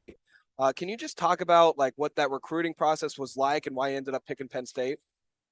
Well, I grew up about an hour and a half from Penn State in Harrisburg, Pennsylvania. It's funny, when I was getting recruited, I said for a while, I'm not going to go to Penn State. I'm going to do something different. I'm going to go to like an SEC school or go to Florida or something like that. And it wasn't until Bill O'Brien got hired at Penn State that really changed my mind. And I made a decision after talking with him.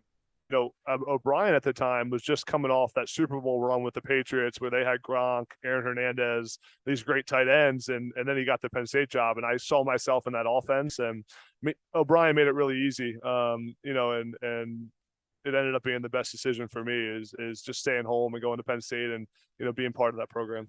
Now, after Penn State, I'm just curious, what is it like currently being the youngest member of a coaching staff, and how much do you learn from the experience of others throughout the program just to kind of make yourself better, and how much do you take in from everybody else? Yeah, I mean, coaching something that I thought I wanted to do for a long time. The opportunity to build young men.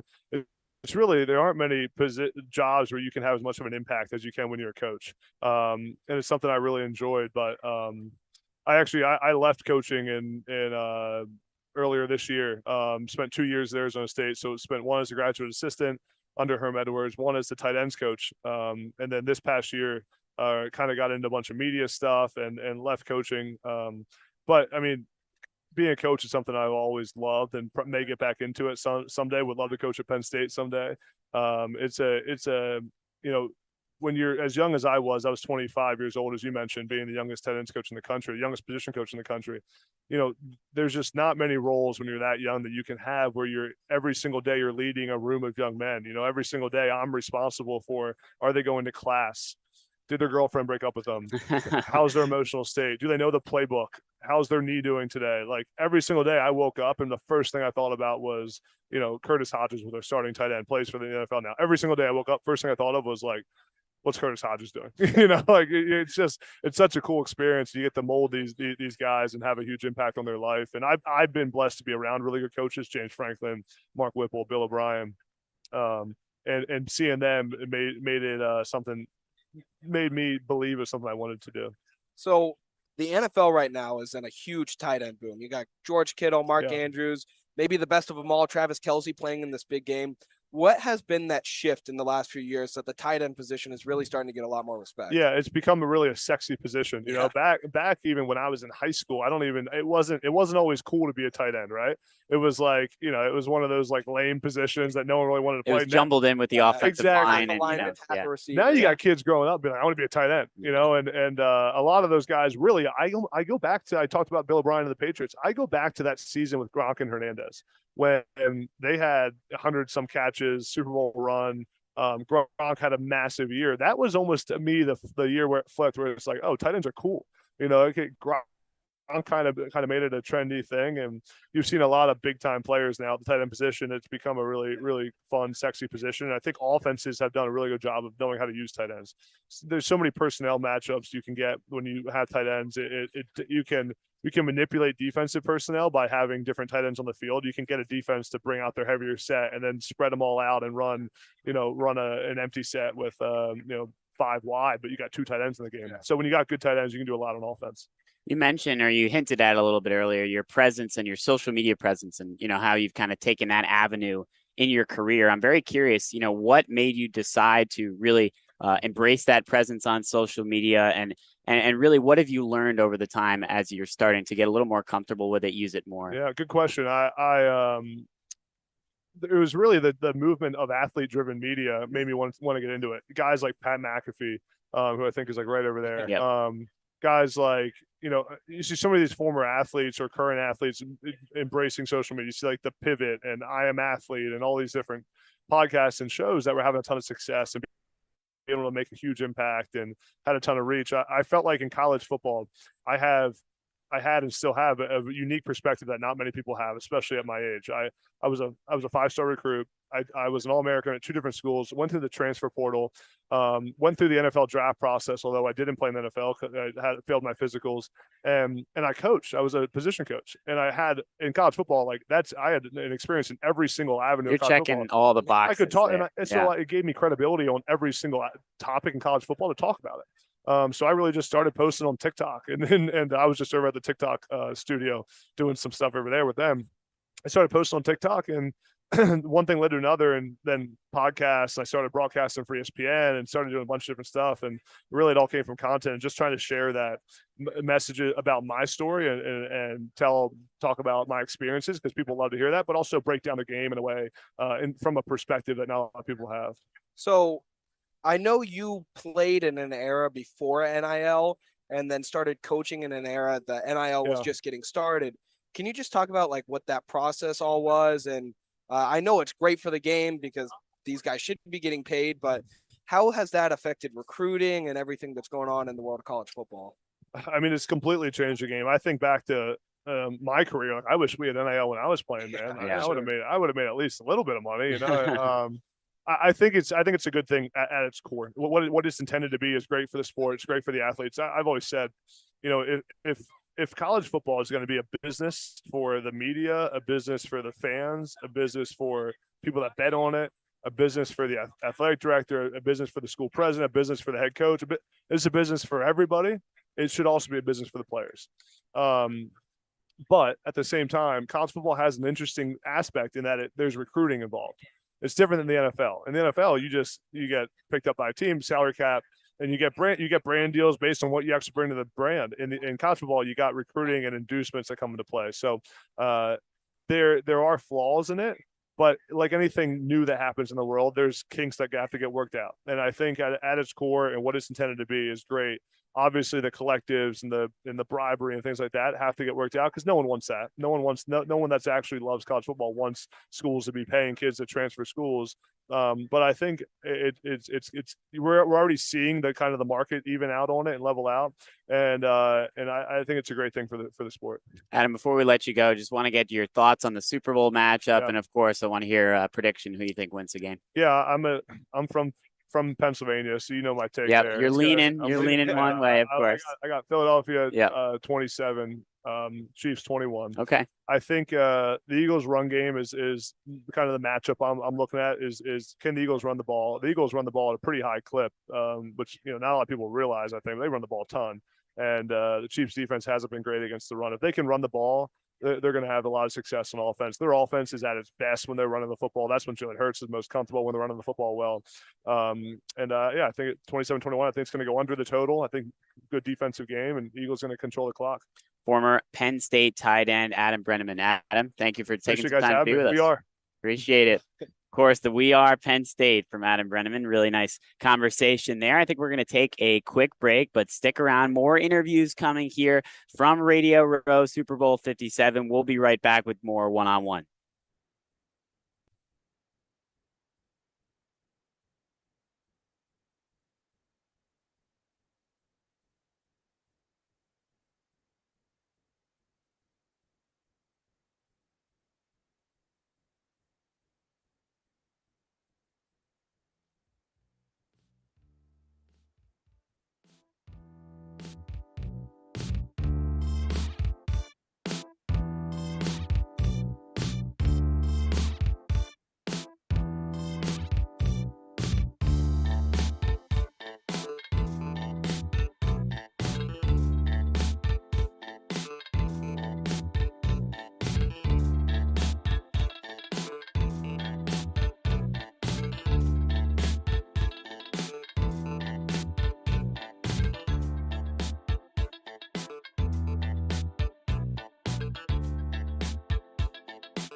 Welcome back to One on One, New York's longest running sports call-in show, live from Radio Row in Phoenix. Sam Davis alongside Andrew Galata. We are joined by a special guest, a senior reporter for Front Office Sports, Michael McCarthy. Michael, thanks for taking some time. I am delighted to be here with you guys. It's been a great week so far. We were talking it up, a little St. John's, little Fordham matchup here. Nice little. It's a lot more friendly than some maybe Fordham Syracuse or some of the other rivalries here. We don't have Exactly. So, Michael, I got to start out. You mentioned a great week so far. Just your impressions of how it's been at Radio Row, how it's been here in Phoenix so far. It's been wild. I mean, the pandemic is over, and it seems like people are ready to party. I told the story to my company. They couldn't believe it. I was at opening night, and this Eagles dad out to me with his teenage son, and they were all outfitted in the regalia. And he was like, "So, you with the media, huh?" And I was like, "Yeah." He goes, "How about I give you $500 to get me down to the floor with all those players?" Classic Philadelphia. The classic Philadelphia, right? Yep. And I say, "No, I can't possibly do that." And then the kid is like, "Come on, come on, you coward." So it was pretty funny. So something that dropped right before this week at Radio Row, right before the Super Bowl, is Tom Brady retiring. And that has a ton of implications, not just on the game, one of the all-time greats, but also in the media as well. And I know you wrote a few stories about kind of his implications with Fox and how that affects Greg Olsen, who's calling the Super Bowl this year, and kind of you could just go through that situation. Yeah, I mean, everybody has been asking me about Tom Brady. Here's the latest, what we know at Front Office Sports. Tom Brady is retiring. He's going to pick up his job as the #1 NFL analyst for Fox starting in the fall. Told that to Colin Cowherd. I still think there's a possibility we could see him on Sunday's coverage pop up in a remote feed. I asked Fox Sports about it, executives the other day. They said absolutely not, no plans. But then again, this is TV. It wouldn't be the first time that TV it's Tom people, Brady. If he says I want to be on, he's going to be on. You know what I'm saying? So, and if you were a network, would you want Tom Brady on your Super Bowl? Are you turning him down? No exactly. way. But anyway, that's what's going on with Tom. Now the question turns to Greg Olsen, because Greg Olsen has become the flavor of the month. As a matter of fact, my timeline is filled with people saying I love Greg Olsen even more than they like Tony Romo, really, who's been like the #1 guy for the last 4 or 5 years. So I think Greg has two choices. When Tom Brady shows up, he will move down the depth chart to #2, which means he will lose the Super Bowl to Tom Brady, and he will lose money. His pay will be cut.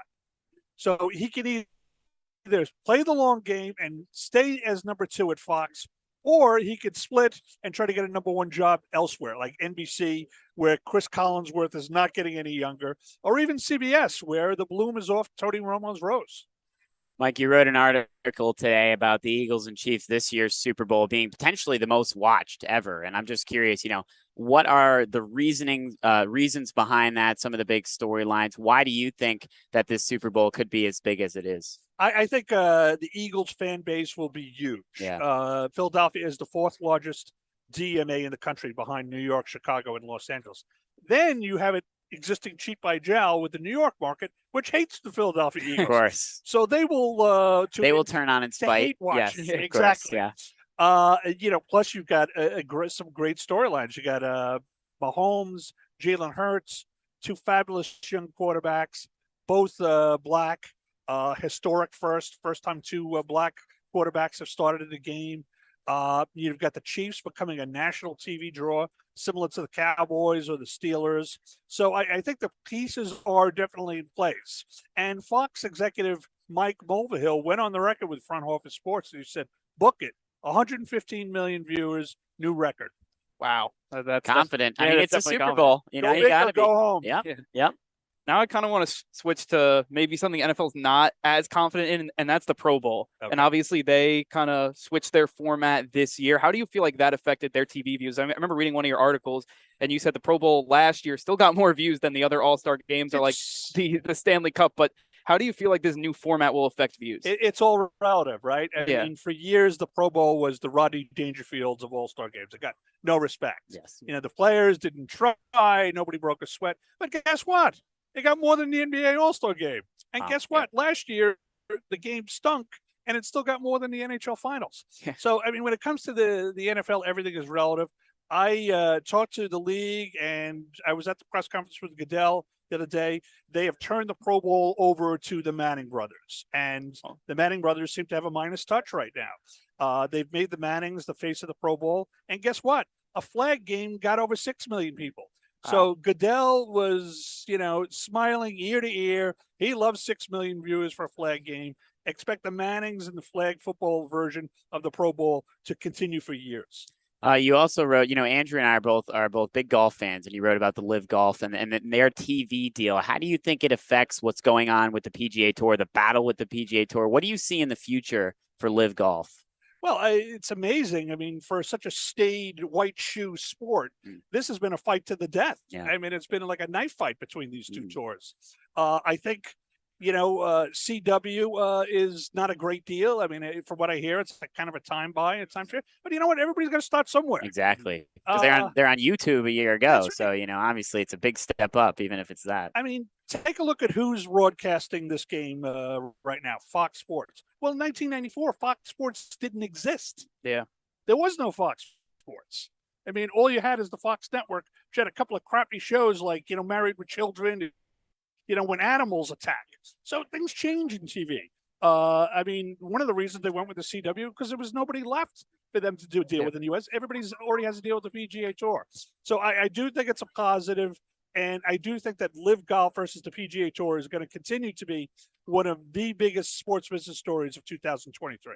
And obviously right now with Waste Management going on right here in Phoenix, like how do you think the PGA Tour and their views will be affected by Live in the future? Now, like it's kind of split where you have a lot of good players over at Live and now, golf, the kind of that older type of audience, if they could just turn on the CW, that may be different of them like flipping on YouTube or the PGA Tour, same thing with them on CBS. It's got to hurt the PGA Tour. And I think it's interesting that the PGA Tour is picking up some things from Live Golf, different things in terms of money and qualifying.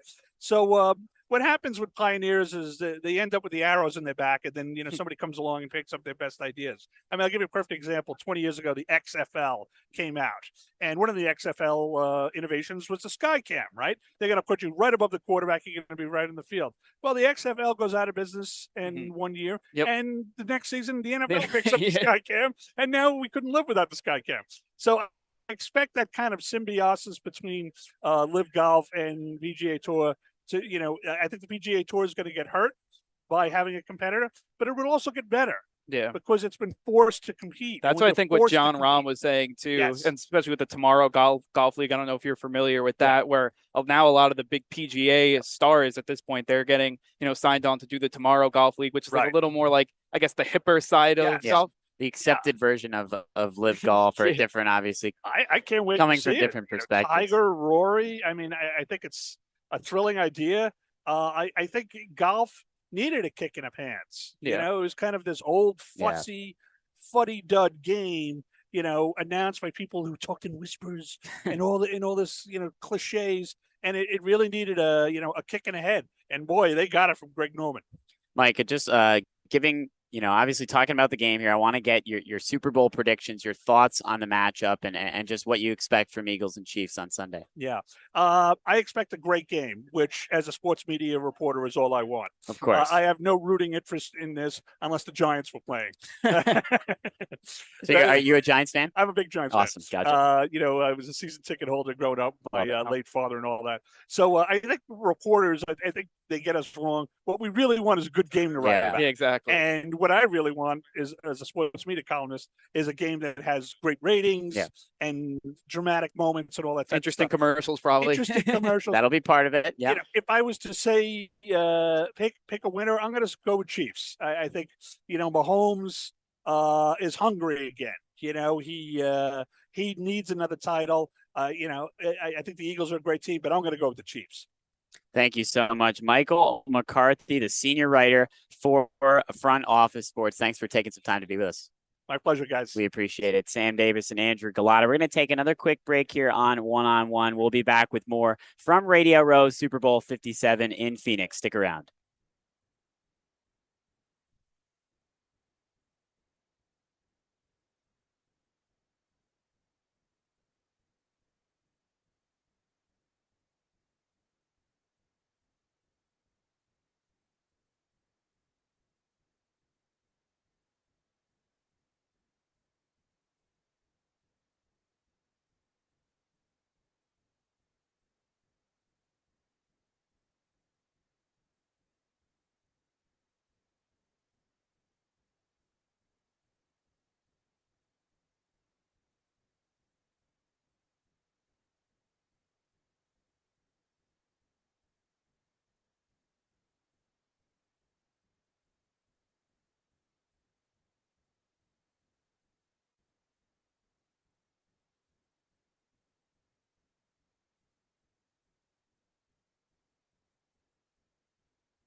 What if I told you that you can use motion array to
We're back on one live from Radio Row down in Phoenix, Arizona. Andrew Galata here with Mike Calamari and Ryan Gregoire. And guys, let's just take a deep breath because we just had 4 straight interviews and some big guests, starting off with Joe Kelly, 2-time World Series champion. Ryan, you and Sam were on that interview, and it sounds very, very good. Andrew, I'll be genuinely honest. I've done a good amount of interviews for WFUV Sports, people promoting different things, books, movies, whatever it may be. I've never been as invested in someone promoting something than I am in Joe Kelly's new book coming out. I cannot wait to read that front to cover, and I don't read books. And you came out of that interview, you said the first thing you said to me was, "I'm getting that book." That's the first thing that I thought of. And Joe Kelly's a guy too that I strongly disliked when he was on the Red Sox, getting in that fight with Tyler Austin back in 2018. He won me. He didn't win me over, but I got neutral with him after he really stood up to the Astros. That was off the heels of that scandal. And now he won me over. I'm a Joe Kelly guy because of that interview. He sat down with us for 20 plus minutes. We were catching him at the end. Really nice guy.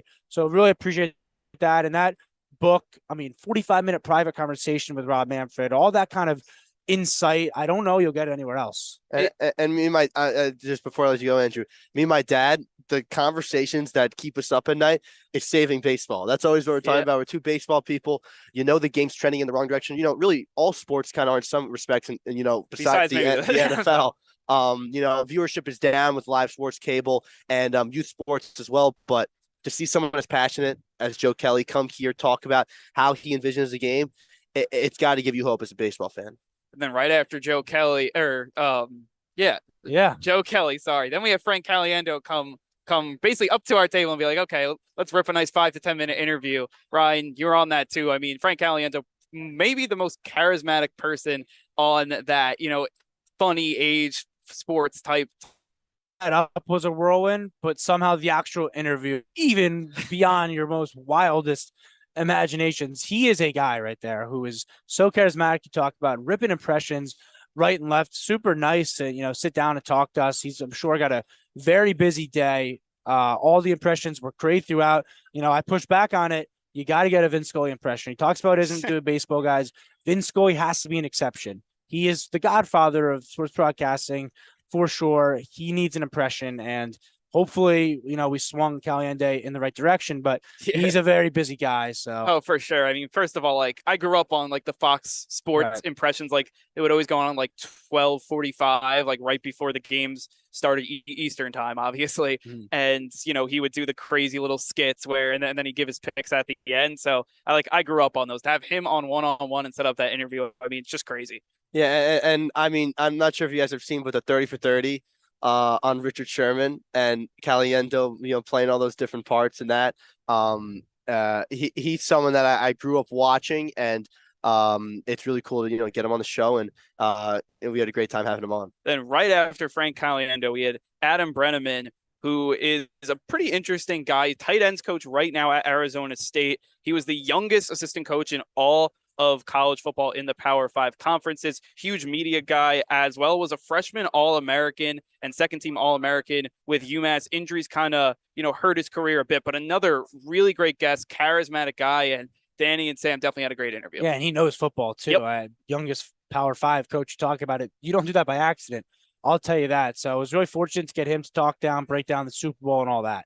John Mackey Award semifinalist too. So really one of the best tight ends in all of college football in his day.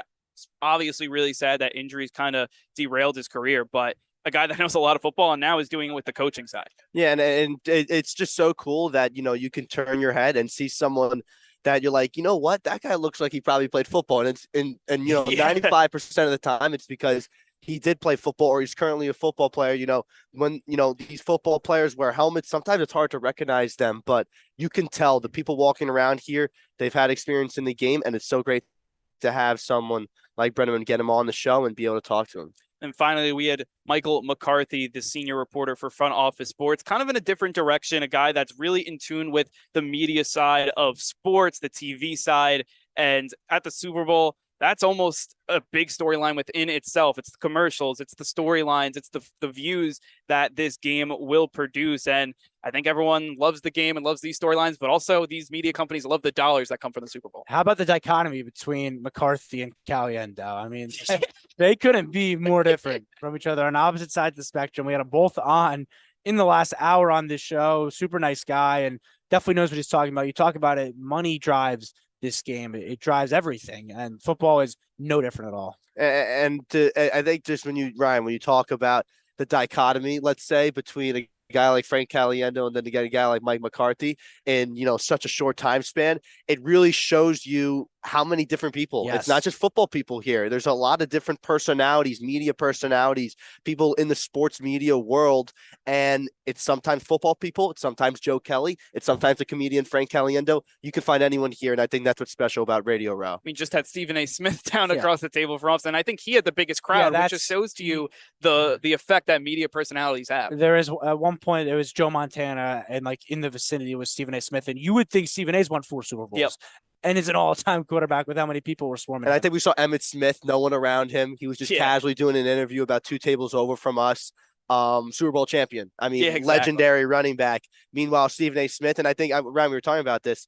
It's something about a room full of people in the media world that, like, one of the kings of sports media here, he gets treated as so. So it's really cool to be able to see all the big names in the media world, and in one room. It's something you'll never get again. And as these interviews keep on coming, so do the people piling in here to Radio Row. This is definitely the most busy day here in the Phoenix Convention Center yet. You have all the big NFL stars that are here for NFL honors. You have all the big analysts that are probably here for the same type of event. And it's not just the Chiefs and the Eagles. A lot of other teams are coming in. Obviously, the Jets kind of have a little table set up.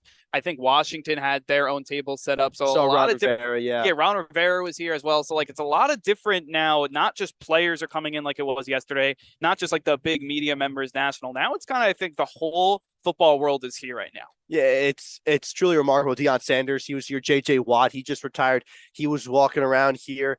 It really does feel like that's what's going on, and it's really exciting. All right, so we are going to take a quick break. We'll be right back here on One-on-One live from Radio Row.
Welcome back to Radio Row edition of One on One. I am Danny Scott with Mike Calamari, and we have Jets senior reporter Eric Allen with us. Eric, thank you so much for joining. How are you doing? Thanks for having me. I'm doing awesome. This is a great experience. We were just talking about it before we came on here to your pod that, hey, this is the first time I've been to Radio Row since way back in 2000, my first year in the National Football League. So what are your first impressions of this? Because this is our first Radio Row too. So we've been pretty much starstruck, but you've been around the industry a little bit. You're kind of used to seeing these guys, but what are your impressions of what it's been like so far? You know what's really changed? It stands out to me. Like we're looking at FanDuel to my right, DraftKings in front of us, the gambling connection with the National Football League. It's grown so much over the last 5 to 10 years, right? Because if you came to a Radio Row 5 years ago, 10 years ago, you wouldn't be seeing FanDuel and DraftKings and having these monstrous platforms. The other thing is, I don't know, how many times has Fordham sent folks out here to Radio Row? They might do it every year. I don't know, but it seems like there are even more colleges, and the content as far as people getting it can't be enough. So there's so many different people here from so many different places, right? Whether it's colleges, gambling associated sites, and then everything else. And you look at Radio Row, you see all these different radio stations. You have to think a lot of the talk is leading up to this Sunday Super Bowl. When you look at this matchup, Chiefs, Eagles, Mahomes, Hurts, what stands out to you the most? It's a great matchup. I think you would make the argument throughout the year that the Eagles were probably the best team wire to wire. I look at the line of scrimmage and say, hey, the Eagles defensive line, they get after the quarterback better than anybody again. And then on the ground, they run it so well and such a unique offense with Jalen Hurts. But on the other side of the coin, how can you count out Patrick Mahomes? You have the most complete team, which I believe is Philadelphia. You have a very seasoned team in Kansas City that is very talented themselves, and they had the best player in the National Football League, Patrick Mahomes. So I think it's going to be a good game. So you're a Jets guy. I was a Jets beat reporter this year for Fordham. Was in the locker room quite a bit. I loved the culture that they were building, and the season started off so hot. Everything felt like it was going the Jets' way. They were 7-4, 6-3. What went wrong this year? What fell apart for the Jets? Offense, period. Right? You guys saw what happened down the stretch, like you're talking about. The 5-2 start was very interesting because when you looked at the schedule in April, most people said Jets have to tread water early in the season. You got trips to Green Bay, you got trips to Denver. Well, looking back at it, Jets took care of business there. They went to 6-3 with what I thought was their most impressive win of the year. That was against the Buffalo Bills. Yeah. Most people probably thought before the year you're going to lose that game.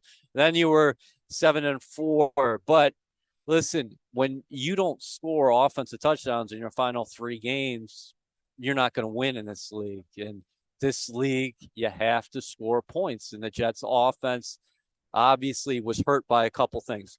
Predominantly, we're going to look at the quarterback position and say, hey, you started 3 different signal callers, you played 4 in all. That's not a recipe for success. You can go in front of the quarterback position and say the Jets were ravaged by injuries at the offensive line. They started 9 different combinations in all. And then finally, offensively, not making excuses, but Breece Hall, he might have been in the running for offensive rookie of the year had he not been hurt in week 7 against the Broncos, and Elijah Vera Tucker was your most versatile offensive lineman. He went out that game as well. For the Jets, it just kind of fell apart offensively. Defensively, I still think they were giving you opportunities to win because those scores never got totally carried away, but you just weren't getting too much offensively down the stretch. And I point to that Minnesota game, the Jets are 7-4. They had 3 cracks at the end zone from the 1. Second goal, 3rd and 1, 4th and 1. Didn't get it in. They finished 1-6 in the red zone that game, and then the wheels kind of fell off from there. So you look at this offense, they make the changes, they bring in Nathaniel Hackett, he's going to be the offensive coordinator. What do you think of that move, and do you think that's going to be an impact for this team? Well, I think they needed to get an experienced signal caller, a guy who's called plays in the National Football League, and Hackett has. Most detractors of Hackett are going to point to what happened in Denver last year. Well, being a head coach and being an offensive coordinator in the National Football League, those are totally different positions. You also have a connection with Robert Saleh because those guys work together in Jacksonville. And Hackett, it's not too long ago that he actually had the Jacksonville Jaguars helping that offense play an AFC Championship game against the New England Patriots. The quarterback of that team is Blake Bortles. Okay, so this is no shade on Blake Bortles, but hey, everybody's going to point to Hackett and say, oh, yeah, success with Aaron Rodgers. Anyone can have success with Aaron Rodgers. Well, take away that and say, well, he did have success there. What did he do at his other stops, whether it be Jacksonville or Buffalo? Kyle Orton has some career years there as well. And I think he does some very good things in the run game. The other thing that I really like is that the system is not going to be foreign to these guys because it does have West Coast concepts that much like Mike LaFleur operated with last season. So you bring up Aaron Rodgers. Yeah. I think it's very safe to say the Jets are probably moving off of Zach Wilson after all the controversy last year. They've been linked to Rodgers. They've been linked to Derek Carr. Is there any other names in the hat? And where are the Jets looking to bring in a quarterback? Well, you guys are talking to people all week. You're hearing the same names I am. I would say that the Jets remain committed to developing Zach Wilson. Obviously, it got away from him last year. It became a confidence problem late in the year. So he needs a reset, and he's going to have an opportunity to get a reset. But the interesting thing about the league is the league year doesn't begin until March 15th. So we could hear about trades, but they won't be consummated until March 15th. Those contracts don't expire until March 15th. So Green Bay and Rodgers, they both had decisions to make. Does Green Bay want him back? Does he want to be back? And how does that look? If he wants to be traded, where does he want to go? Jimmy Garoppolo, we've been talking about him for years with the 49ers. Where's that going to stand in a couple of weeks? We're hearing about Derek Carr talking to the New Orleans Saints, right? Derek Carr, it seems like that divorce from the Raiders is inevitable, right? We saw that late in the regular season. Those are three of the names I would say at the top of the list, but other teams got to make decisions on quarterbacks. You know, I was just talking to somebody before and they said, hey, what do you think about Lamar Jackson? Well, personally, I think Lamar Jackson's he'll be back in Baltimore, but is it possible he could be a free agent? I guess it is possible. If you're making the decisions and you had to pick your quarterback, is it going for Rodgers? Is it a guy like Carr, or are you staying in-house trying to make things work with Wilson? Well, I don't think you give up on Wilson after 2 years. I don't think the Jets are going to do that, and I don't think they should. Listen, he had some real rough spots last year, but I don't care what profession you are in. If you're 23 years old and you're starting out and you had a really bad year, I don't know if necessarily we should write you off. I go back, and I'm not comparing these two guys, but remember what folks said about Geno Smith early in his career, and then he goes to Seattle. He's 32 years old. He has a career year. He's completing more than 70% of his passes. I think he led the NFL in completion percentage. So my point on that is those are totally two different people, but I don't know if you give up on people too soon. We'll have to see what happens. He has to make a lot of improvements. But for the Jets, it is who are you going to be most comfortable with from a system perspective? Also, how many years is this guy going to come in? You were asking me about Rodgers before. Nobody knows because he could be back in Green Bay next year. He could retire tomorrow if he chooses and Green Bay elects that they want to make a trade. Okay, well, how much of a commitment would the Jets or any other team interested in a Rodgers want to have? You got to look at age factors. There's a lot of things in play. It's interesting about Garoppolo when you go back there and just think about him. Obviously, he's got to stay healthy. Jimmy G does have very good relationships with a lot of people in this league, including work with Robert Saleh in San Francisco. Yep. So I got a little bit of a two-parter. So the Jets obviously have struggled for a while now. Yep. If they don't make the playoffs this year, is this the last we're going to see of Saleh and Douglas with the Jets? And if that's the case, what do they need to do this offseason to get them back into the playoffs? Woody Johnson was clear about it at the end of the season. No ultimatums. Anybody who watched the Jets or competed against the Jets last year saw an improved football team. Let's start with Douglas. I don't think he's going anywhere. You come out of a draft where you go Sauce Gardner 4, Garrett Wilson 10. You trade up in the second round to get Breece Hall. Don't forget about the last of their first round selections, Jermaine Johnson. I think he's going to be a very good player. Michael Clemens did good things for you as well. Jeremy Rucker, the team has high aspirations for him at the tight end position. And then Mitchell Max playing Mitchell. a ton. There you go, Max Mitchell. So you're talking about a draft class could really flip this thing. And the 2020 draft class, I think he did some good things there. Also, under the radar signing and free agency, yes, we knew the Jets revamped the tight end position, but let's go to the cornerback spot. Not only did you get Gardner, but you signed DJ Reed to a 3-year deal. That looks like one of the best deals in free agency all of last spring. Listen, you look at this roster right now, you talk to anybody, and you guys are talking to people throughout this week. The Jets have a good roster. Yep. You're not going anywhere. Robert Saleh took over a team that was totally in transition.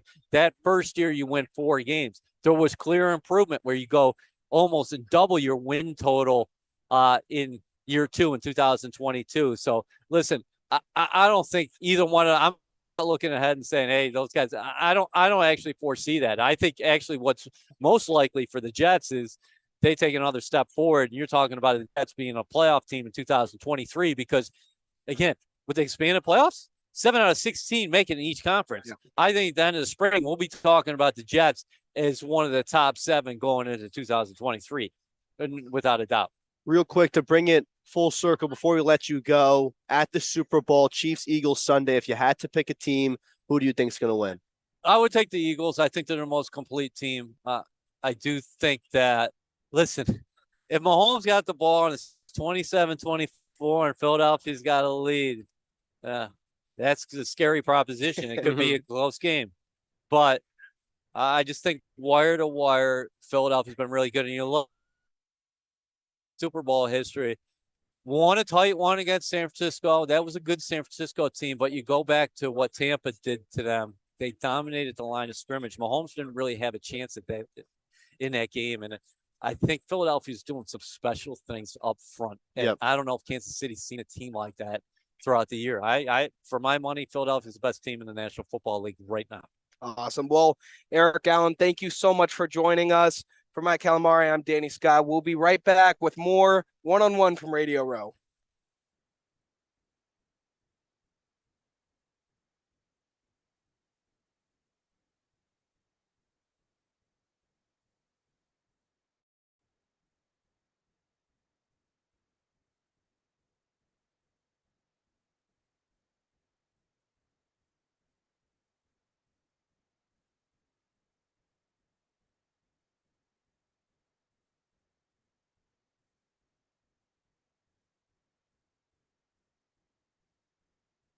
Dan Scott joined with Solomon Thomas, Jets defensive end. Solomon, thank you so much for joining. Of course. So I was in your locker room a lot this year. I saw the culture that you guys are building, what Robert Saleh is doing, obviously coming from the Niners. I'm a Niners fan, so I hate to see you in New York, but got to see you a lot this year. Can you just talk about the culture that's going on in the Jets locker room right now? Just super cool. The way Saleh and Joe are trying to bring in good character guys, like similar model as Kyle and John, like good character guys that care about football, that want to be here, that want to work. In the locker room, you're just having guys who care about each other, who love each other, creating that brotherhood, that family-like mentality to where, sure, it's different. It's the NFL, but we still have that family-like mentality. And it's cool seeing him build that and seeing it, happen. Over the year, you saw it happen. By the end of the year, we were all close, really close family members. And, you want to continue to retain that and build on that. It was very fun to watch. And I know you're a really smart guy. I went to Stanford. After football, what are you looking at? I don't know yet. I'm figuring things out. I have the defensive line, my family's foundation. I'll forever be doing mental health work, mental health awareness. But business-wise for me, I don't know. I don't know if I want to get into football and coach. I don't know if I want to become a GM. I don't know if I want to get into politics or private equity, private wealth management. I don't know.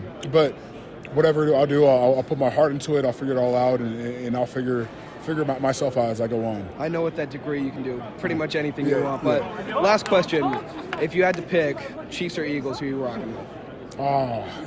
It's hard because, you got 2 great quarterbacks, but you have Patrick Mahomes. You have 2 great defenses, and you have the D-line the Eagles have with the depth they have. But you also have, the playmakers that the Chiefs have with Travis Kelce. It's hard. It's hard. it's hard for me to choose. I don't want to give the political answer as like both teams are good, but I'll probably go with the team who's been there before. I'll go with the Chiefs, but they're both good teams. I'm looking for a better game. It's a good game. Yeah.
Welcome back to One on One, your longest running sports call-in show. Michael Calamari, Sam Davis, Andrew Galata here live, Phoenix, Arizona at Radio Row. And guys, it's been a great show so far. I can't believe we're probably 5 hours into our 9 hours of the full weeks. I mean, we've kind of hit the halfway point, so it's a good time to kind of just reflect on how the week's been. Yeah, I mean, this is the first time I've been on a segment that's not an interview today, and I think that's a sign of the people that we've been able to have in and out of the show so far.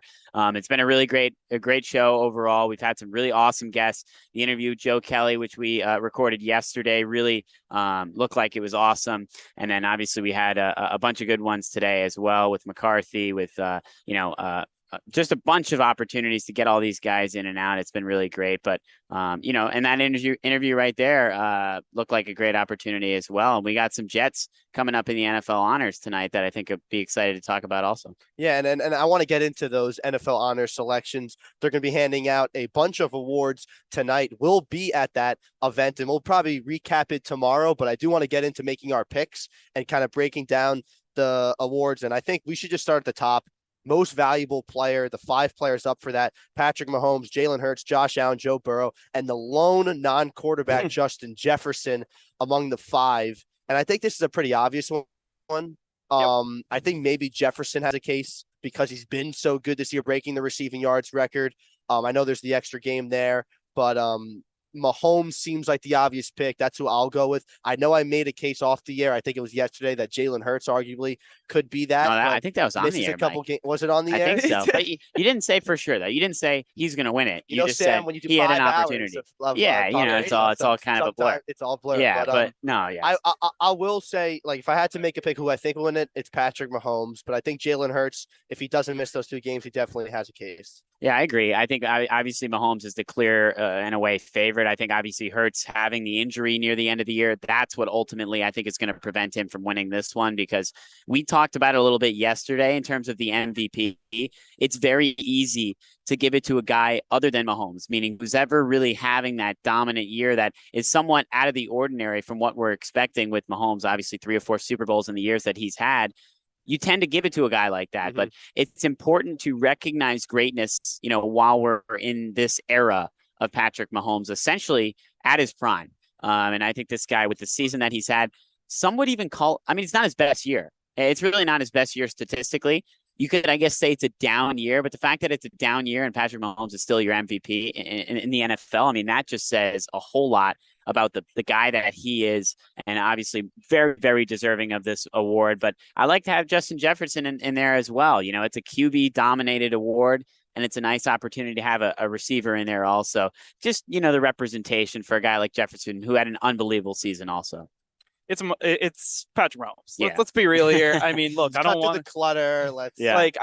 It's great for Justin Jefferson that he's even on this list. I think that's a huge win for him. I think Jalen Hurts to get onto this stage is obviously a huge step forward. But Patrick Mahomes says all the reasons you guys said he's going to win this award. Not going to go bold. I know it's a sweep. We're all going to say Patrick Mahomes, but I think that's a slam dunk pick. So we got Coach of the Year. Let's keep it moving. Nick Sirianni, Sean McDermott, Brian Dable, Doug Peterson, and Kyle Shanahan. A lot of great coaches here. Yeah. I think you can make the case for almost all of them in their own way. Personally, from New York, not a Giants fan, but I think Brian Dable was clearly the Coach of the Year this year. What he was able to take after Joe Judge did with what he did with the Giants, a team that was the laughingstock of the National Football League, to lead them to the playoffs, not only lead them to the playoffs, but to win on the road in Minnesota. Very impressive. He's my pick for Coach of the Year. Yeah, the culture in New York for the Giants after Daboll took over was just a drastic change from what the regime was before in terms of Joe Judge, and just obviously Daboll coming into the year. The expectations were to show signs of improvement, and I think he definitely, obviously, went even further with the Giants making the playoffs, having a really successful season, something for them to build on going forward. Saquon Barkley had an awesome bounce back year. He's another guy in this NFL honors, potentially winning an award. But in terms of Daboll, obviously a great story for him. But, we have to talk about the guy who's here and who led his team to a Super Bowl, and that's Nick Sirianni. And I think that says a lot about, we talked about it yesterday as well. The trajectory that he's come from in his first year in Philadelphia to now has been just a drastic change from what the expectations were going in, and leading Jalen Hurts and this offense to a Super Bowl. You got to give a ton of credit to Nick Sirianni as well. I don't know if he's like the odds-on favorite. I'm not exactly sure, but it seems like he would be up there. Daboll's another guy that I could definitely see taking the award, just with how different the Giants were after he came. And I think that's the purpose of this award. It's the Coach of the Year. It's the best purely coach, not the best team. It's the best coach. And obviously you have to have a good team to be a good coach. But I think Daboll, with what he was able to bring to the table this year, a lot of credit to him. But I'm leaning towards Sirianni in terms of who I think will win. I think Nick Sirianni, with what the Eagles have done this year, is up at the top as a favorite for that award. So I got the odds right now. Okay. Nick Sirianni's the odds-on favorite, which makes sense. Is it close? Who's two? Kyle Shanahan. Okay. And then it's Doug Peterson, then Brian Daboll. Wow. Which to me, I think Brian Daboll Doug Peterson's done a good job too. You got to give credit to what the Jags have done. But he also has the quarterback too, where it's a lot easier. Like, again, nothing against Daniel Jones, but I think Trevor Lawrence is that once-in-a-generational type guy. Daboll, I think he is the Coach of the Year, but he's not going to win the Coach of the Year. That's kind of my opinion. I think it's going to be Nick Sirianni because he is in the Super Bowl. That matters to the voters, and I think that has kind of. I think if you look at where the Giants were before Daboll to where they are now, it's night and day, and there's nothing else you can say about it. The Giants were a laughingstock of the league. They were running QB sneaks on 4th and 10 or 3rd and 10, excuse me, in 2020. That was so.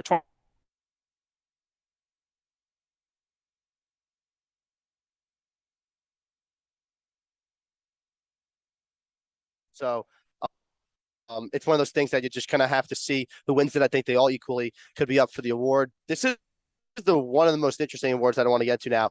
The Comeback Player of the Year. I think each of these guys have a case to make it. Geno Smith, Christian McCaffrey, Saquon Barkley.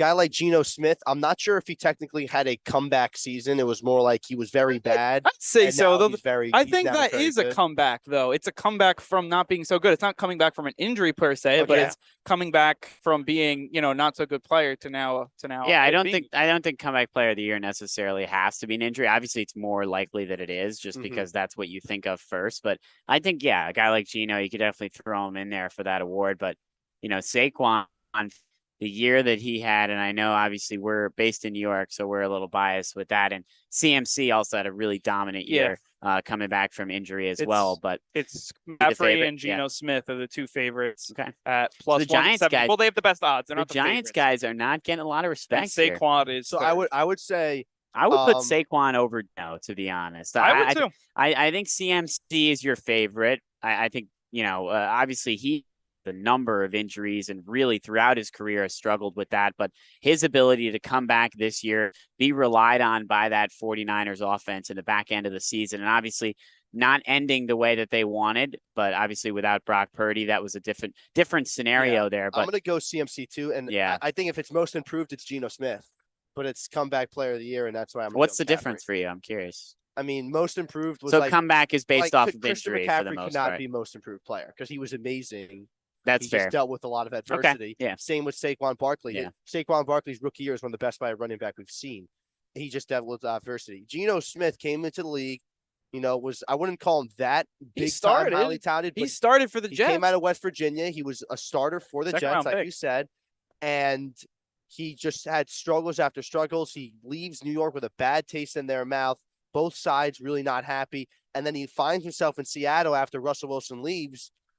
And he, is able to lead the team to numerous wins. He heads down to a Pro Bowl. I mean, he's most improved to me. I'm not sure if he's come back. Got it. Should we keep things rolling? Offensive player of the year. It's kind of just MVP. I feel like Mahomes. No, it's Hurts, it's Jefferson, MVP. I think it's going to be non-quarterback wins this. Yeah, because I think the offensive player of the year is like a non-quarterback. So MVP. So then you're talking Mahomes, Hurts, Super Bowl quarterbacks, Jefferson, Hill. I feel like I think it's going to be Jefferson or Hill, and I think Jefferson's going to get it. I think Jefferson's earlier in the year before Tua had everything going on with him, Hill was playing like an MVP. I mean, Tyreek Hill had to play alongside for a couple of some really unfortunate injuries for Tua over the course of the year multiple times. But you got to give a lot of credit to Mahomes and what he's been able to do this year. But of course, Justin Jefferson, he's the favorite for sure. Well, we're going to take a quick break. When we come back, we'll have Ian Rappaport on. So great talk there. So stay tuned on 101.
Talk. Let me make sure I can hear you guys. Yep. Check. 1, 2. All right, we're good.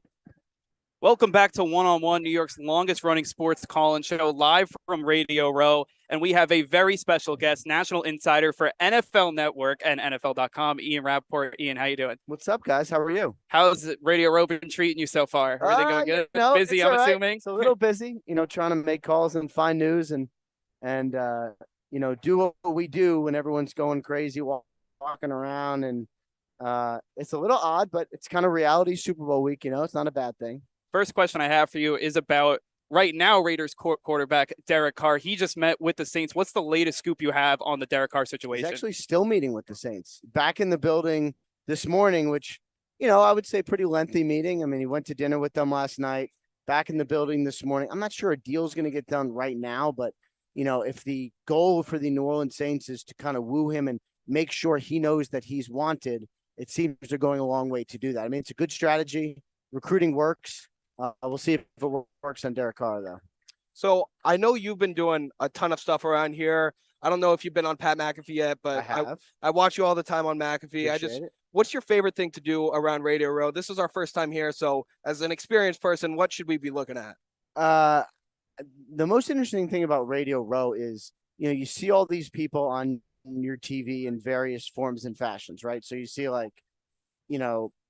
let's say like Stephen A. Smith is right now at the NFL Network booth. McAfee's over there. Mad Dog is walking around. And these are people just in this little ecosystem are walking around like normal. I was trying to get to my seat yesterday and Joe Montana was blocking me. These are not normal things, but you spend enough time on Radio Row and they become normal. And, I've been doing this more than 10 years and it's still kind of odd and kind of cool when you walk around. You're like, all right, all these people in the same room just kind of milling about. It's pretty nice. So I know the media is kind of accumulated here and obviously a huge week for the NFL. How much do teams talk usually during this week? I know we've seen a little bit with like free agent with Derek Carr, but how much is it usually between teams? Yeah, not very much. I would say most teams, most business being handled now is kind of put on hold. I think because, one, the league would like the attention on the Super Bowl, like actually the game. I don't think you'll get a coaching hire, for instance, during this next 3 days or so. I don't think you'll get a signing or a trade. I mean, we've seen them before, but only if like lightning strikes. So I think what the league wants to do is have to focus on the game and give everyone a little bit of a break before they get down to business the next 3 weeks or so. So I got to ask you, because I'm a diehard San Francisco 49ers fan. What's the news on Brock Purdy? I saw it's probably surgery in his elbow. He is going to have surgery. February 22nd is the date. Frank Meester, the Texas Rangers surgeon, is going to do the procedure. They believe it'll be a 6-month recovery. So, what that means basically is he'll not throw for 3 months, and then after 3 months can start throwing. And, is he going to be ready by training camp? I assume he'll be on the field. I don't know if he'll be fully ready, but should make a full recovery, should be fine. And they have said they do not plan to sign a veteran quarterback. So, their confidence is pretty big in Brock Purdy. Before we let you go, we have to get to some of your predictions between the Chiefs and Eagles. Do you have any going into this game? I mean, I really don't. And everyone sort of asked me. My dad called me today and asked me. It's so weird. Like, I just don't think about it like that. Like if I could take some time and say, oh, I think the Eagles will win by a touchdown. Maybe, I don't know. You're sort of so focused on news and what's happening in the different matchups. And plus you just never know. I mean, that's what's like, this is a really high powered, fun game. Like I'm looking forward to the game. I'd be looking forward to it anyway, but I feel like these are the two best teams, All right, awesome. Thank you so much for joining us. National Insider for NFL Network, Ian Rappaport. Thanks, Ian. Thank you, guys. Thanks for having me. We'll be right back on One on One, New York's longest running sports call-in show.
joined now with NFL agent Lee Steinberg. Lee, thank you for joining the show. I just want to get right into it. You've represented over 300 athletes in your career. Can you talk just in general about what it takes to be an agent?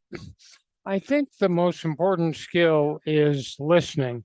It's being able to draw out another human being and understand what their value system is.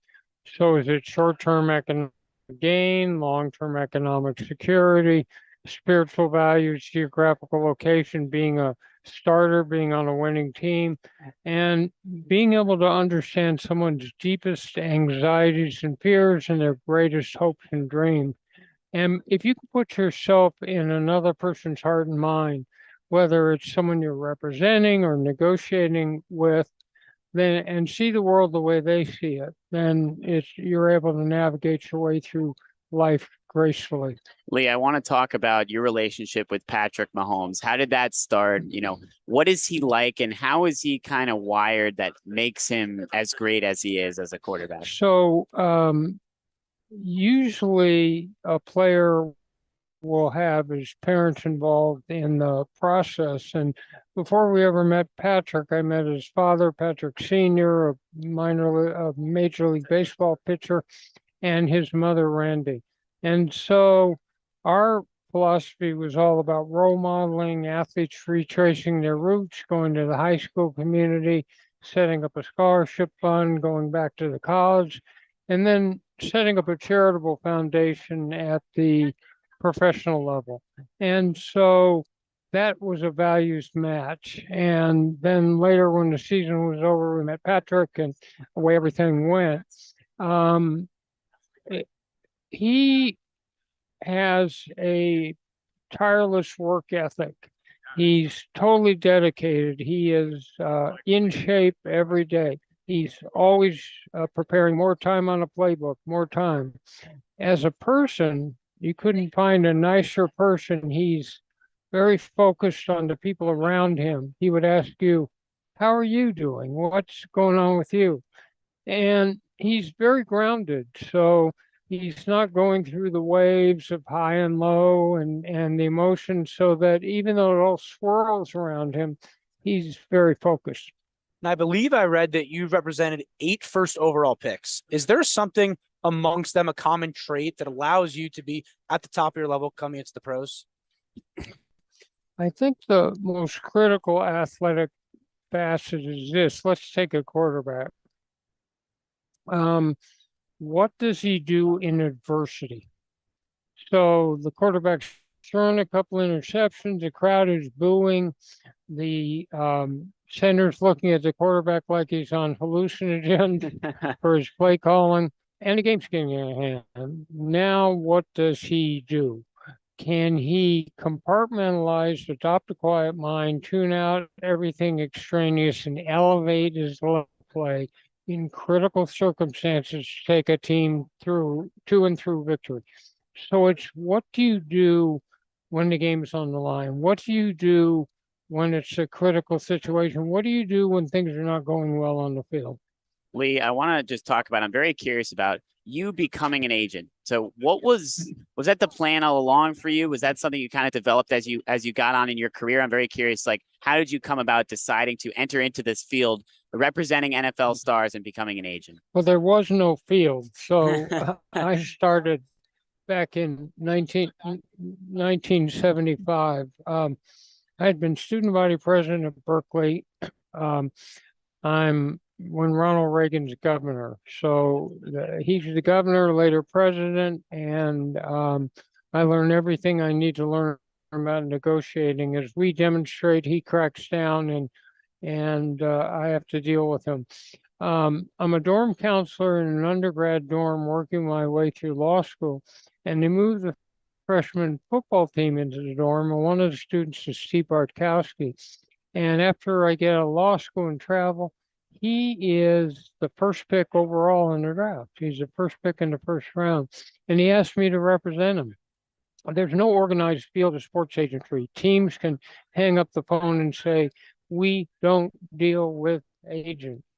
And so it was all rudimentary back then, but I saw from the beginning that athletes could serve as role models, that they could trigger the behavior, that they were the movie stars, they were the celebrities. And I thought if they would go back to their high school community and set up a scholarship fund, college, a charitable foundation at the level that they could really make an impact. And so I thought this might be worth doing. Now, I know every player is different, but when somebody has to take a pay cut or they has to get traded, whatever it may be, being an agent, do you always give in? Do you consult them? Do you say this is a bad idea? How does that process work when a player's potentially unhappy or wants to go somewhere else or whatever it may be? So a player could be standing on the 90th story of a building in Manhattan, and he's getting ready to jump, and he'll have around him a group of sycophants and posse members that will say, law of gravity doesn't apply to you. Go ahead, you can jump. That's not my job. My job is to lay out the choices clearly and to speak truth to him. And that doesn't mean I have to bang him over the head with it, but at least make it clear. So if you see someone about to do something self-destructive, you have to at least lay out what the consequences are. And if you demand to be traded publicly, for example, it creates a dynamic where you're much. Kind of just go through maybe some of your closest relationships with people that you've worked for, and maybe somebody maybe you've even become friends with over the years, representing NFL athletes. So Warren Moon came out of college in 1978. And the league at that point was a little dubious about the concept of black quarterbacks, being suitable to play the position. So he went to Canada and he played 6 years up there as MVP. And he came back to America as the first free agent back in 1984. And then he played 17 more years. So we sort of grew up together. And he used to give me advice.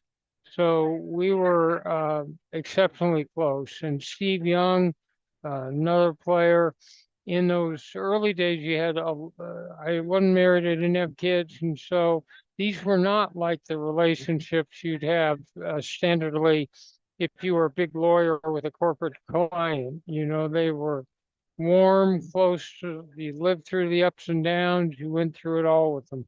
Now we're here at Radio Row, Chiefs versus Eagles Sunday. I have to ask your Super Bowl prediction.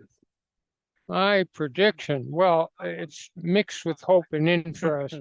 I think the Chiefs at 27-24. I think that the real contest is going to be up front because the Eagle defensive line is so talented that it's just a matter of, do they get Mahomes enough time to operate the offense? If he gets enough time, they win. If the rush stultifies them, they have problems.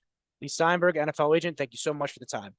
Thank you. Thank you, Lee. Appreciate it. So stick around. We have a few more segments in our show. We'll be right back here for more one-on-one.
Now welcoming onto the show, President and CEO of the American Gaming Association, Bill Miller. Bill, thanks for taking some time to be with us today. Awesome. I'm excited to be here. Bill, how many Americans do you expect will be betting on the Super Bowl this year, and who's kind of the public favorite in terms of betting this season?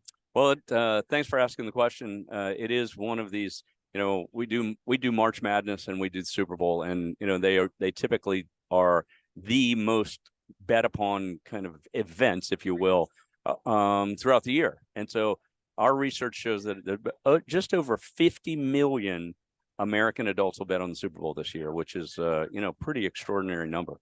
Now, since you've taken over in this position, just wondering how the betting landscape has changed. Obviously, we've seen the NFL, other professional sports league embrace it a ton more. But from your perspective, what have you seen in terms of how betting has been embraced? I think it's just further mainstreaming of the gaming industry. And you think about, the gaming industry has some colorful origins, right? Bugsy Siegel, the mob, Teamster pension funds that helped fund Las Vegas in the early days has been replaced with a very corporate, very really mainstream industry. I mean, we're in, the casino brick and mortar, we're in 44 states, either commercial or tribal. And then sports betting is just another layer of mainstreaming of the gambling industry, if you will. You mentioned all those millions of people betting on the Super Bowl this year. With the Super Bowl being in a state with legalized betting, especially in sports, does that have any implications on that at all? Do you think that plays into why there's been so many people betting on this year's Super Bowl? I think first and most importantly, it's an important milestone. It was just 5 years ago where the only state in America where you could legally bet on sports was Nevada. And Supreme Court ruled, basically invalidated PASPA, which was this piece of federal legislation that prohibited other states from legalizing sports betting. Every politician in every one of these states said, of course my constituents bet on sports. Let's give them a legal opportunity. And so that's why you've seen this amazing growth in such a short time. And it's really exciting to be in Arizona at a Super Bowl for the first time in a state that has legal sports betting. And so, there's a whole combination of reasons why that number of people that are betting continues to grow. But it is an exciting moment for us in the industry to see a Super Bowl and to see the leagues and teams and broadcasters and all of the other people that are in, I don't know, what I'll call the sports ecosystem, accepting and embracing the sports betting piece in a way that, quite frankly, they were very hands-off before. Now, you mentioned going back 5 years ago and the changes we've seen since then, but let's go forward 5 years from now with gambling, with the legalization in states, increasing more and more by the month. What does it look like in your eyes? Well, I think that, we are now legal in 37, right? And so the gaming industry is regulated state by state. And so there are some states. I mean, I think about Utah. Utah may never have sports betting and it may never have casinos. And I think that that's okay. It's up to the politicians, legislators, different stakeholders within a state to determine what type of gaming they want in their states. And so my view is there's still some big ones out there, right? Florida, Texas, Georgia, California, just to name a couple. I mean, we've had 4 new states just since last Super Bowl. And so I think it will contribute to, now we've got just over half of the American adult population is able to bet on sports. But, those states that I just rattled off, those are 3 of the biggest ones in the country. I was going to say, yeah, those are big ones that you're rattling off for sure. Here with Bill Miller, President and CEO of the American Gaming Association. I'm curious, how has the NFL in particular handled gambling in comparison to other sports league? Obviously, it's very popular in the NFL, but how have they handled this rise in sports betting? Well, I think that they've been appropriately cautious. They wanted to make sure that as they recognized there were a lot of financial opportunities that comes along with sports betting, that they didn't hurt the shield, and that they made sure that as they partnered with different sports book operators and our industry, that we were doing it in a responsible way. And I give them a lot of credit, and the other leagues too, that saw, number one, yes, there's financial opportunity, but there are also cautionary tales in sports betting in other countries. I mean, in the UK, in Italy, in Spain, Australia. I mean, you've seen, massive rise in popularity in sports betting, and then a shutdown in terms of advertising and marketing and promotional, because they thought the industry was predatory. And so the NFL, and I think other leagues, and most importantly, my business members, all looked at it and said, we've got to learn from what not to do in order to get sports betting right in the U.S. Now, just taking a look around Radio Row right now, you look over there, FanDuel has probably the biggest booth for the Pat McAfee show, and just how, these media companies have really embraced sports betting and sports, gambling companies a lot in recent years, becoming sole advertisers, number one advertisers. Just wondering how encouraging for your side of the business that's been to see, and how that's helped get this traction going and legalizing it in other states. Well, I think that the advertising is hugely important, right? As I say, nobody started betting on sports because it became legal. They just only had illegal opportunities. And so moving people from the illegal market to the legal market requires advertising and marketing. And I think that, some of these companies have gotten kind of punished on Wall Street because of the cost of acquiring customers. And that has been difficult. But I applaud these guys, because at the end of the day, what we're doing is we're moving people away from, the shadowy, whether it be organized crime, local bookies, offshore online accounts where you may or may not get paid if you win. They don't have any responsibility elements. They don't care if you're, of adult age. There's no verification. And so without the investments of some of these guys that are in this room today, we wouldn't have the growth that we are having today. Bill, just final question for you here. Yeah. What should fans know betting on the Super Bowl? If they would like to bet, what's the most important thing that you think fans should know going into that?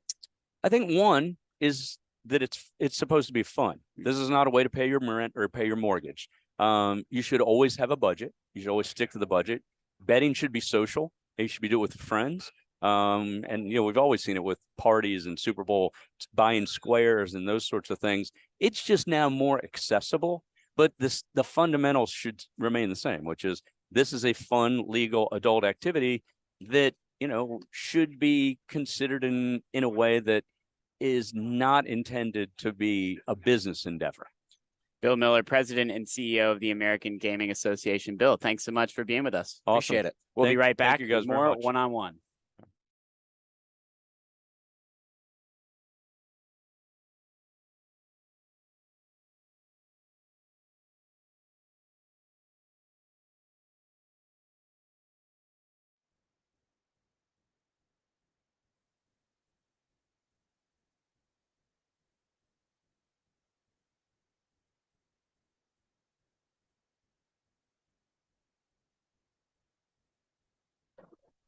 Welcome back to One-on-One, New York's longest running sports call-in show. It's Radio Row, Super Bowl 57, day 2 here, just about in the books, just about 10 or 15 minutes left in this show here. And guys, it's been a crazy couple of days, especially today, a carousel of guests coming in and out of these seats. We've had, Ian Rappaport leading that group. Really excited to have him on, and all of our different guests with all differing opinions. Guys, just overall, I'll start with you, Mike. Impressions of the day, takeaways from the day, maybe a favorite part of the day so far. What are your thoughts? I mean, I think Frank Caliendo, getting him on, just everything that happened there. It was madness in the moment, but be able to get him on and hey, I have a quick 5-minute interview. That was amazing. Just a whirlwind of a day, and it's really great to be here. But we got so many other great interviews, and it's hard to really just pick one of them. And I mean, we've been talking about it all day. There's going to be a best of show Saturday night that's going to premiere. Really excited for that. You're going to see all the best of the interviews, all the best of the talk. Yep. So definitely look out for that. And it's just been a great day, and it makes me more excited for tomorrow. Well, and this is the guy right here that's behind the scenes doing a lot of that editing for what will be. I appreciate it. Yeah. So, you know, you got to give a little credit where credit's due to obviously. No, yes. Been a group effort here. But it has been. When I'm not on air a lot, but I'm behind video the scenes. editing extraordinaire here in Mike Listen, I appreciate it. I appreciate it. And but it's these guys doing most of the hosting. Ryan, Danny. Big credit to Danny. A huge shout out to Danny, able to get Ian Rappaport. If you saw someone on a show today, there's a 75% chance Danny Scott was the one who got him in the seat. So big shout out. And there's a lot of guests here, a lot of people here. Too many guests. So obviously it can be an overwhelming environment for some, but we've been able to kind of work our way through it, find some guests here and there, and obviously had a great show today, Andrew. Just really great stuff. Yeah, I mean, to think that today started, I mean, Sam, you were there at Chiefs Availability, where asking a question to Andy Reid, Ryan asked a question to Patrick Mahomes. Then we come over here. Then we got to talk to a ton of other players that we've either seen on our Twitters or will be posted at a later date. We're hoping to hopefully splice those together for a video as well. We've gotten a lot of sound over the last couple of days between the Eagles and Chiefs from yesterday. NFL legends. Yes, of course. I mean, guys that living are legends right now, so they're not in that moment. But I mean, Patrick Mahomes, I mean, he could go down. I know it's Brady right now, but who's to say Mahomes wins 5 or 6? There's no doubt in saying that right now, the greatest quarterback in the game of football is a guy that Ryan had Ryan talked to, and a guy that, you know, we've been able to get some sound from over the day. And that says a lot, you know, about the availability that we've been able to get here in Phoenix. It's been really awesome. And then after that event, we come over to Radio Row, and today just packed with a ton of players, coaches, analysts, you know, basically anyone you could think of that name someone likes football. They're here. They're here. And we were able to just get a few of those and some huge names. And if you just go by all of that, I mean, looking back at like 15-year-old me or 12-year-old me, you just got to, it's a pinch me moment. There's nothing else you could say. It's definitely been kind of those moments throughout the week. I would say today things are definitely ramped up in terms of busyness. They've slowed down a little in the last, I would say, like hour or so. But when we got here right around, you know, 9:30, 10 a.m. after Chiefs, like you mentioned, it was packed. I mean, there was not a lot of room to even move around in this giant convention center space here. So, you know, things have slowed down a little. It's definitely slowing down a bit. I think there's still, you know, a lot of people. Definitely a lot of people out, which has been a great opportunity. We've had the chances to, you know, I think, you know, pulling up to yesterday, seeing the Eagles, you know, in their uniforms to talk with them, and of course the Chiefs this morning. That was a real pinch me moment for me because it kind of lets it click for you, because obviously we're here and we're doing Radio Row and having an awesome time, but that puts it in reality that, hey, these guys in a couple of days are going to play the biggest game in the world right now. And for this weekend, the biggest game out there. So to see that and to see their jerseys with the LVII patch on the side, you know, that just adds an extra element of, wow, this is reality. These guys are getting ready to play the biggest games of their lives. And I've been overall impressed with the maturity in answering questions. They're obviously prepared for these moments, but even the guys in their first year, very mature when they're talking to the media. Seems like they have a very good handle of what's going on. I think you know, the coach speak of taking it day by day is actually true, and really just focusing on practice, focusing on team meals, focusing on film, whatever they may be doing, until you get later in the week, obviously to the day on Sunday. And then you start to realize, okay, you know, the nerves start to flow, I'm sure. But the ability of these guys and their maturity to handle these days, especially with, you know, a decent amount of guys. And with grace too. I mean, everyone I talked to, and, you know, I was talking to a lot of guys, not just about this game, but about their careers as a whole. Yeah. And they're obviously not focused on what college they went to or maybe where they were drafted. They're not focused on probably 85% or 90% of the questions. But they've asked those questions with grace, and, you know, having 5-10 minute conversations with these guys about past players they played with. It's, you know, crazy to think that these guys are going to suit up and play in not only sports' you know, most watched event, one of the world's most watched events of the year. These guys are gonna suit up, and we were able to have 5-10 minute conversations with some of them. It's just insane. Yeah, and Mike, that's something that stuck out to me too, as well as going through these you know, these interviews and being a part of the press conferences. And it's been not only, you know, for the most part, when you think of, you know, we've had the opportunity to cover New York sports, and it's, you know, the New York Post, the Daily News, you know, you hear the affiliation with who's ever there, but with these guys, it's other countries. It's, you know, I've heard London, I've heard Germany, I've heard France, I've heard all over the world, reporters are here to cover the Super Bowl, obviously being the biggest event in the NFL, the biggest American sporting event of the year, every single year. But to see those national reporters out there as well, it just adds to the buzz. It adds to the excitement surrounding this week and surrounding the game as a whole. Yeah, and I think one of the biggest takeaways, there's been so many, but how global the NFL is. You don't really think about it, but it's really a global game. When people from France and Paris are asking questions at the press conference, or when people are, from Mexico, the reporters, they're asking questions. You really think this is not just a national game. It's an international game. And you see that with the London game. You see that with the game that's happened in Mexico City. So all these different things are happening, and it's very clear that this game has become really international, and there's no better place to see it than a Radio Row in the Super Bowl. Yeah, and it's become much bigger than just like you mentioned, just a US based sport. And these people in Europe, it's the game starts at 11:30 midnight for them, and they're staying up to watch the Super Bowl. That shows how much that the NFL has really taken off, and I think that's a bigger impression, a bigger takeaway from this week as a whole, is looking at the stage and the opportunities that the NFL has provided us, has provided all these different media outlets here, the opportunity to meet with some players and some coaches and some, obviously media personalities that we might not ever have the opportunity to meet otherwise. And being here in Phoenix to do that has been really special. We still have a whole nother day, which I'm sure we're going to pack full with interviews as well. I don't know if we'll have as many as today. How many interviews did we have today? I think 6, maybe even more. I think it's more than 6. So we I started off with the fact that we have to even think about Joe that, Kelly I think says how many. So people we started off with Joe Kelly, yes, who the 2-time World Series champion, and we just had Bill Miller, which we recorded yesterday as well. So. Then Frank Caliendo. Yep. Then it was Ian Rappaport. Michael McCarthy, Adam Brennerman. Yep. And then I think there's a couple more.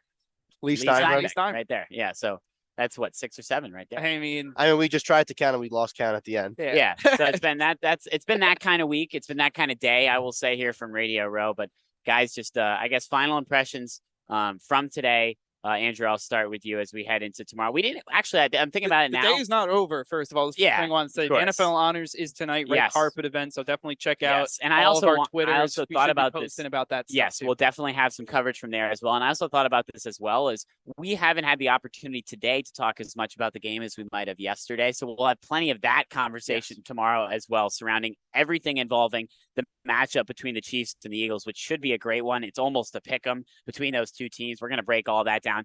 And then, Andrew, like you said, the NFL Honors being later tonight, that's just the cherry on top with the day that it's been. Oh, yeah. I mean, it's been awesome. The day's not over yet. Definitely today, you can kind of see, like, you're at the NFL's epicenter. Yep. If you didn't know that on Tuesday, then you sure, or Wednesday, you sure know that today. If you're not in Phoenix, then where you at? Yeah, where are you? Yeah, right? exactly. If you're an NFL, even Kevin Durant's coming to Phoenix. Exactly. He heard about the buzz. He heard about the buzz of Radio Row. He had to get over here. He requested the trade. He made it happen, and that's made it happen. Yeah. So it's really crazy. I don't think there's ever been this has to be the one event every year, no matter the sport, where it feels like it's, like you guys said, it's the epicenter of everything that's going on. And I'm just thankful to be a part of it, and it feels like we're kind of signing off for the last time, but we're not. We got one more day. Yeah, we got one more day. We got one more day, another 3 hours tomorrow, and excited. So be sure to check back in on the YouTube live stream and watch that, and then the best of show. And listen, the best of show Saturday night. We'll make sure to plug that. Best of show Saturday as well, and also